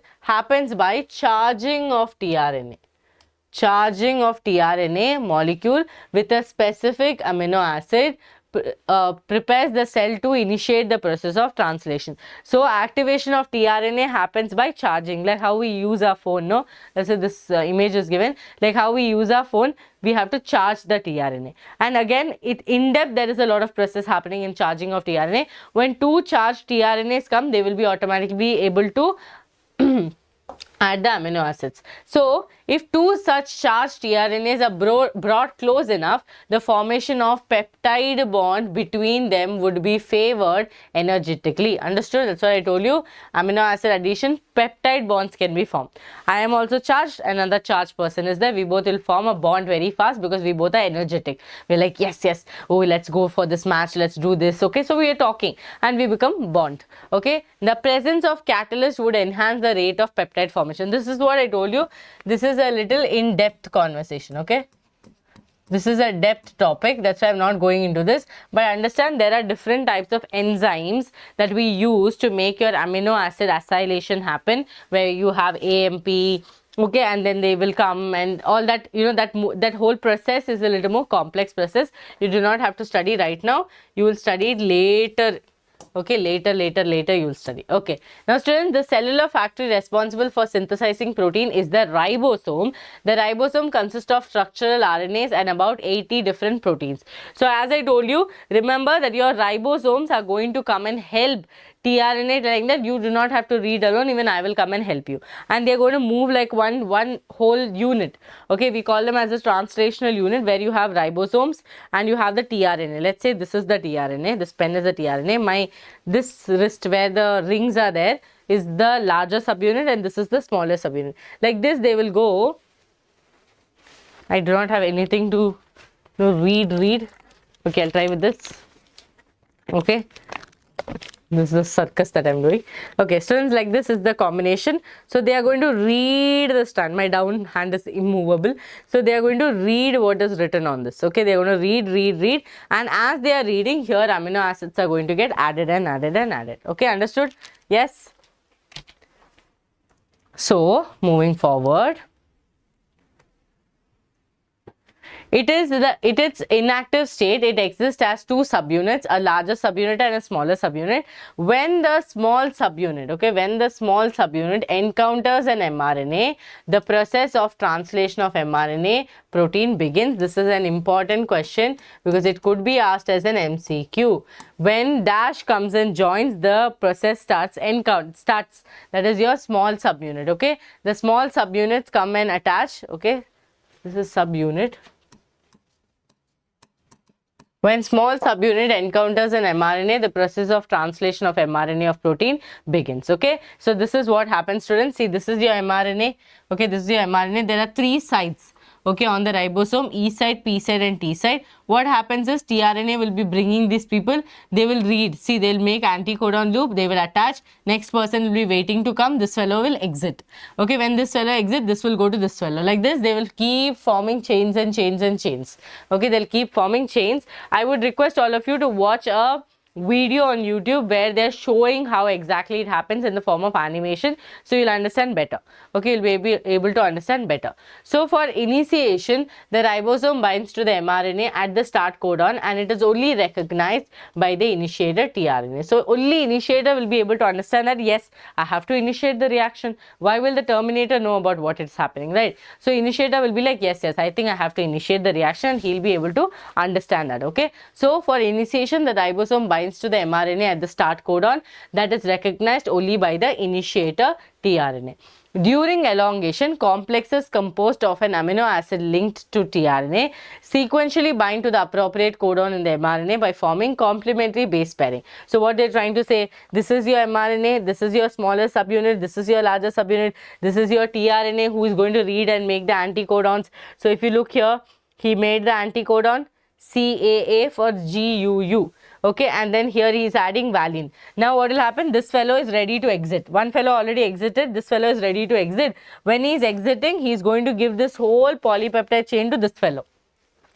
This fellow will shift here, make the bond. By then, this guy will be coming to sit. So students, in hospitals, in cafes and all, what happen, like very big cafes, what happens? Seating will be very less. Okay. and people will be waiting like to get inside. So let's say one family came, they sat and they got up. Okay, immediately next family will come and sit. When this family is about to get up, the next family will be ready to sit. Same thing is going to happen. So let's say E site, okay, this is A site, this is EPA site, no, yeah. E, exit site, P, where the polypeptide chains will be formed, and the A site where the acceptor is coming. So let's say I am waiting like this, okay, I am waiting like this to come. In the P, where the polypeptide should be formed, there one person is making the chain, bonding. So when I am going to come, one fellow would have already exited. As I am coming with my amino acid and the codon, this fellow will give me his, okay, let's say this fellow will give the menu card to me, so I will hold the menu card. Now I will be forming the polypeptide chain. Then when I am done, I will be giving my menu card to the next person who is waiting, and this fellow, I will be exiting. Okay, I will be exiting. Okay, it looks like a dance class, like full Zumba we are doing. Okay, so what is happening? One fellow is waiting to come with an amino acid, that is here. See, with an amino acid and with a anticodon. Can you see? AAU means AAU. What will be the ulta of it? UUA. So he is waiting with that. I am also waiting. Okay, I am like, okay, I need to this hand I have my anticodon, this hand I have my amino acid. So this fellow is eating. The moment he gets up, he gives me the menu. That means this whole thing he will give it to me. So I will go and stand in the P side. I will do the bonding. I will bond this whole polypeptide chain, and then once I am done, I will be waiting to move. Okay, as I am moving, I will give this chain to the next person. This is all what is happening. So if you understood it, it is perfect. Okay, there is no complication at all. Okay, now small subunit scans the mRNA in 5' to 3' direction until it encounters a start codon. So only when a start codon is there, see now here and all start codon wasn't there. I told you, no, entire portion of the DNA will or mRNA will not help. So here whenever they come to an start codon, immediately they will start the process. Okay, and as they encounter the stop codon, they will stop. Now students, here one more thing I want to tell you people. Here, look, you have to learn all the 3 stop codons. Okay, so stop codon is UGA, okay, UAG and UAA. Okay, so UAA, UAG and UGA, these are the 3 stop codons. Stop codons you have to know by heart. Okay, now this is done now. The ribosome moves from codon to codon along the mRNA. Amino acids are added one by one, translated into polypeptide sequence dictated by RNA and represented by mRNA. So, what is happening? tRNA, can you see here? tRNA is there. Amino acid binding is happening. Polypeptide chain formation also is continuing. Anticodons also are formed. Down you can see smaller subunit and larger subunit. Okay, smaller subunit and larger subunit. Okay, at the end a release factor binds to the stop codon, terminating translation. Okay, my voice will not be heard, no?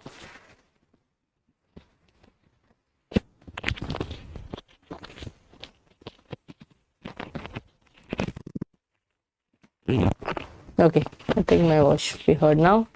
Yeah. Okay, so students, at the end the release factor binds to the stop codon, terminating translation. That means if they have encountered a UAG, they will be like, okay, I need to stop. Okay, or I have encountered a UAA, I will stop. Or I have encountered a UGA, I will stop. So that time they will stop and this whole complex will get separated. Can you see? The tRNA also will go, the mRNA also will go, this also will go, this also will go. The free polypeptide chain will be roaming around. Okay, that the body will take care. Got it? Yes or no? This is your translation for you. Now students, we are left with regulation and lac operon. Okay, so what is regulation? So remember that every gene, like all of us only, like how we are, no, every time of the day we are not active.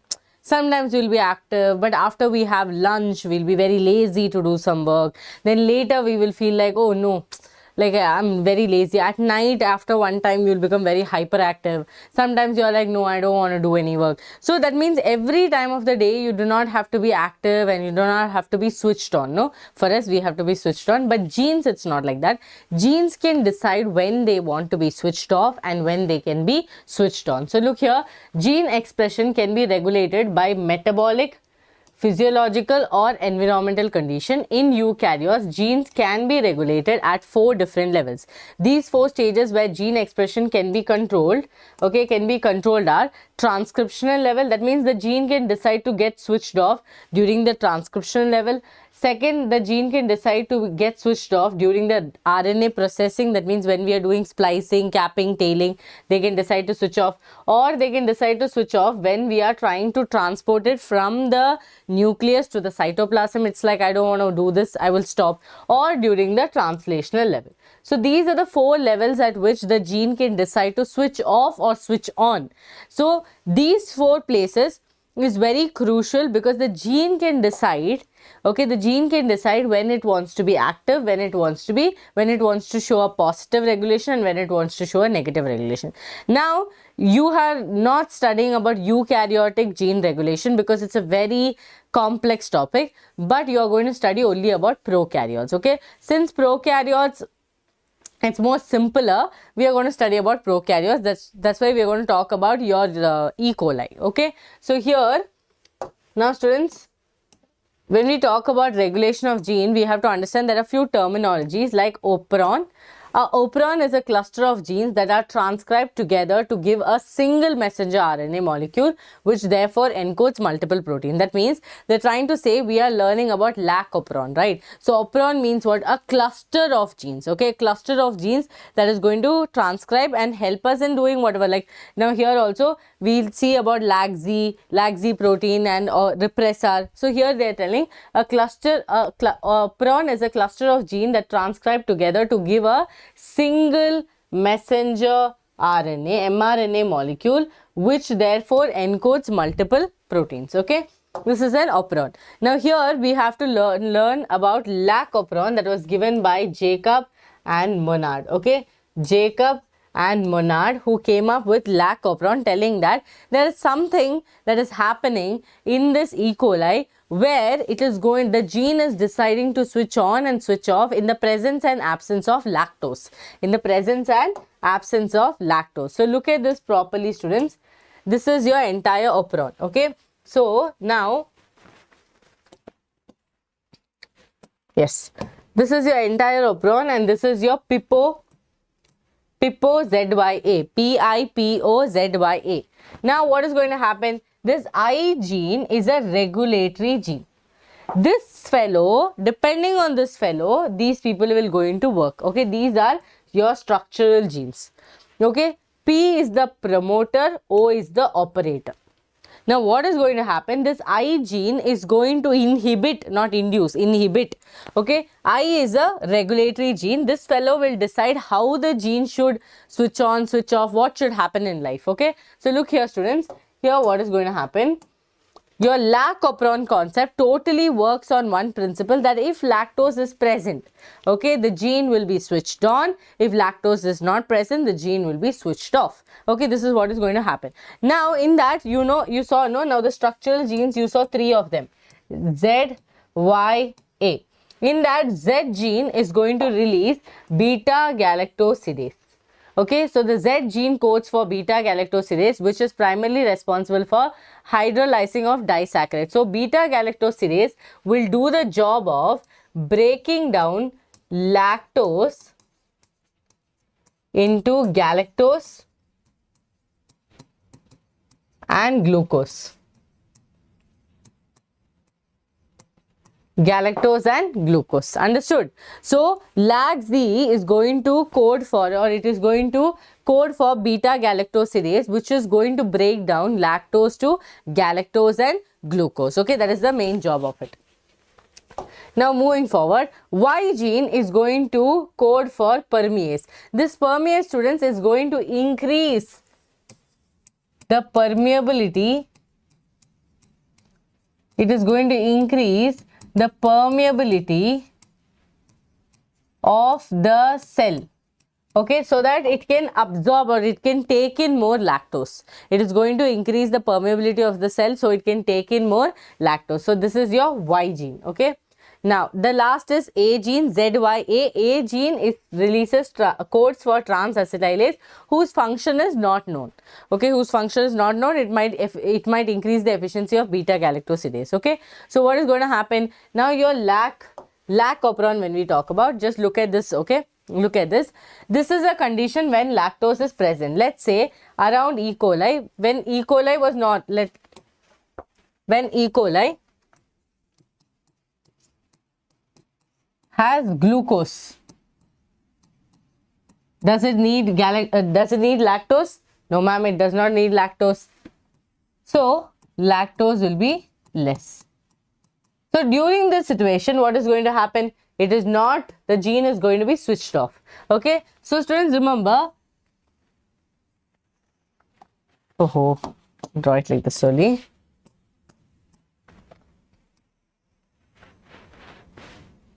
Yes. So 1, 2, 3, 4. Okay, this is your thing. Okay.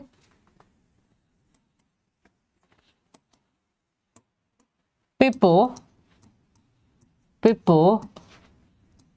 ZYA. This is what is the lac operon. Okay. Now what is going to happen when lactose is not present? Normally also I gene will form repressor. Okay, repressor protein. First it will form repressor mRNA. Then it will form repressor protein. Okay. This is the mRNA, this is the protein. Okay. 1 second, students, I'll just write it. Yeah. It will form repressor mRNA,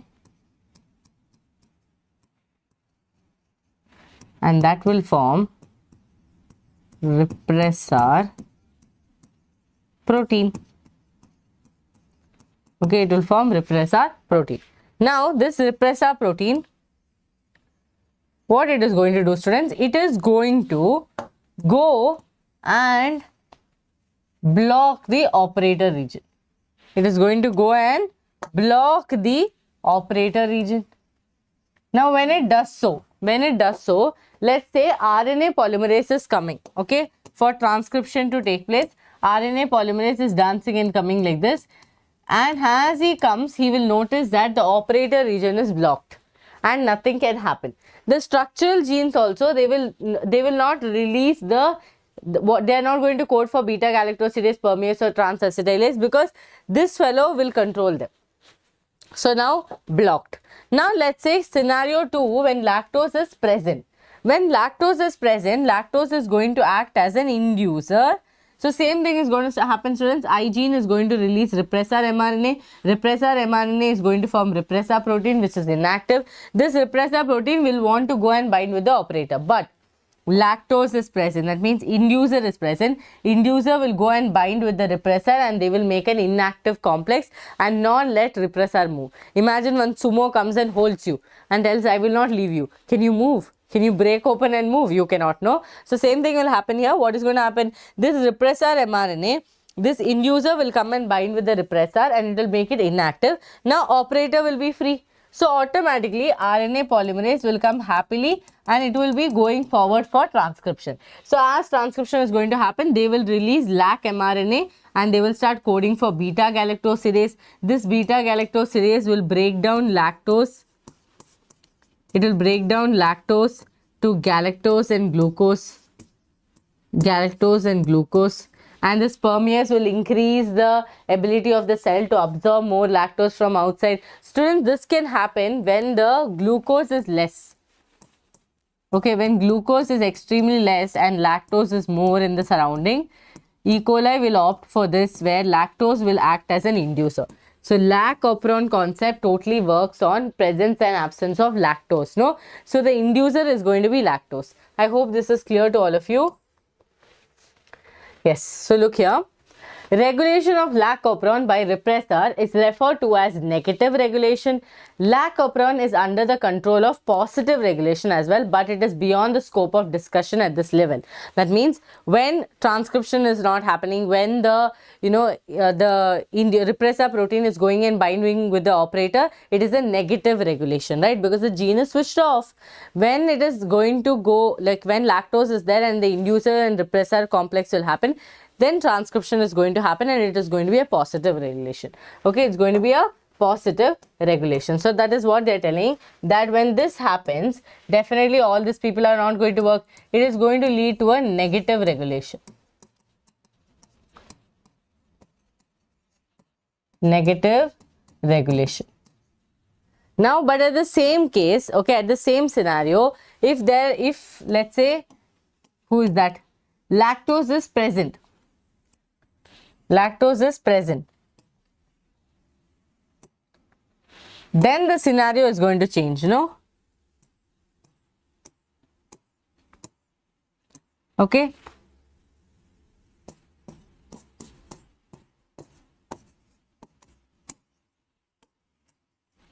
If this is the scenario, I is still going to form the repressor protein. I'm not writing repressor mRNA, but in the body somehow lactose has entered, who is going to act as an inducer. And this inducer is going to bind with this fellow and make a complex so that this fellow cannot go and bind with the operator.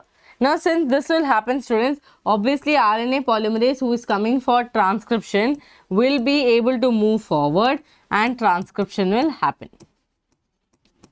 Okay, and transcription will happen. Correct?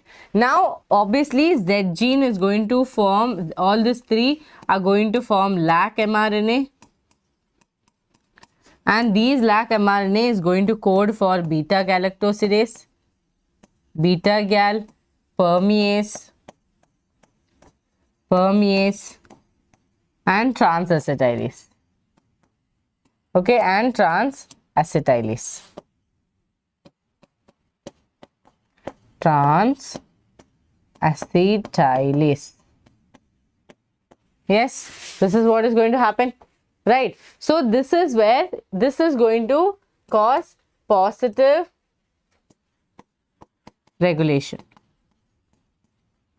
So like this, students, lot of other operons are there where there is a cluster of gene that is going to do the job, but luckily you have only lac operon to study. Okay, luckily you have only lac operon to study. So I hope this is clear. This is your lac operon, most important concept. Now I will read out some questions for all of you.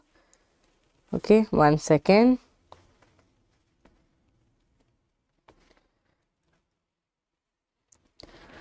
Okay, students, first question is about Griffith's experiment. Okay, they have asked about the R strain, like what is going to happen, and identify the correct order. So they have given 3 of them. R strain injected into the mice dies. S strain injected into the mice dies. R strain injected into the mice lives. So here you have to write which is P, Q and R denotes few steps of Griffith's experiment. Identify the correct one. Okay, so we have to tell that R strain injected into the mice lives. Okay, S strain heat killed. Okay, injected into the mice dies, which is wrong. So only one is correct, that is R. Next question is, in tRNA, the region that binds with the mRNAs.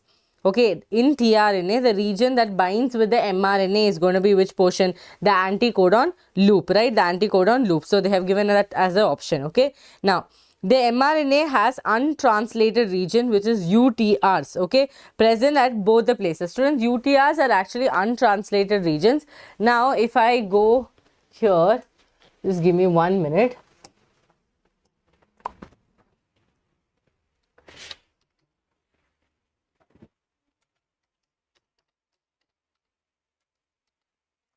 Yes. Okay, here videos are coming. I need molecular basis of inheritance.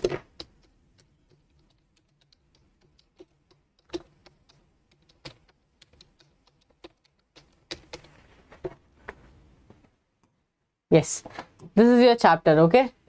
This is the chapter. Students, if you go to your chapter like this, we have done all of this. It's a big chapter, okay, big chapter. We cannot finish it faster until, like, you know, we are just rushing through the portions. Now, if you go further, Michelson and Stahl is there.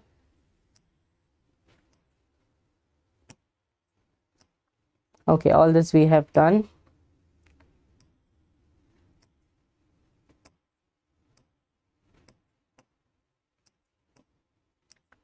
Yes, this is the salient features, mutation and genetic code, insertion and deletion. Here, see here, UTRs. Okay, I think here I can go now. See students, an mRNA, yeah, is it clear? Very clear, no? Yes, an mRNA also have some additional sequence that are not translated and are referred to as untranslated regions or UTRs. Okay, untranslated regions or UTRs. The UTRs are present at both 5' end before the start codon and 3' end after the stop codon, because they are helping in efficiency of translation process. So now when we go back to the question gives you an option telling at both 3' and 5' end beyond terminator codon and before AUG respectively. See here, before start codon means they're talking about your AUG, right? So all this you have to understand. See, such questions have come in your KCET, okay?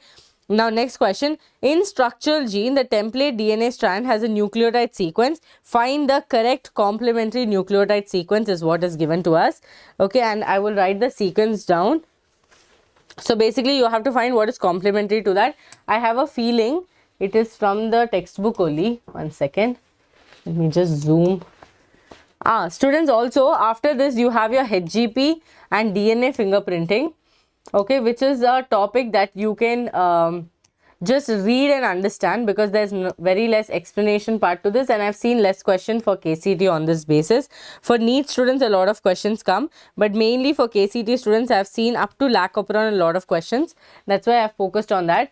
Okay, I do not, in case later we feel that okay some questions are being popping up, then don't worry, I will definitely do it. Okay, I'll definitely do it, because I want you people to learn the chapter in such a way that you are understanding everything, not just, you know, by hearting. Now students, they have given us one sequence, so let's just solve this one question. Okay, KCET question.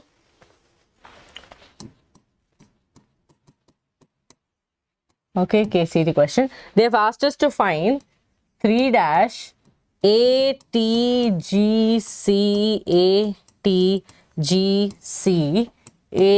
ATGCAT. Okay, this is the strand GC 5'. They want us to find the complementary strand from this. Okay, in the structural gene the template DNA strand has nucleotide sequence. Find the correct and the complementary nucleotides. Okay, and some options are given. First, let's go. If this is 3', this has to be 5'. A will be coded with T. I think they want us to find it for the mRNA. No. Okay. So A will, students always check that. Okay, if they are asking you to find the complementary strand for this for the mRNA, you're supposed to use U. Okay, T will be coded by A, G will be coded by C. This, okay, I'm not telling anymore, I'm just writing.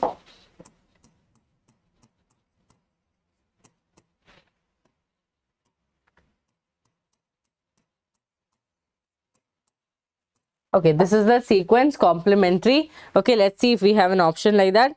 A, TAC, GTA, CGT, ACG. Yes, we have an option called option number C. Very nice question, no?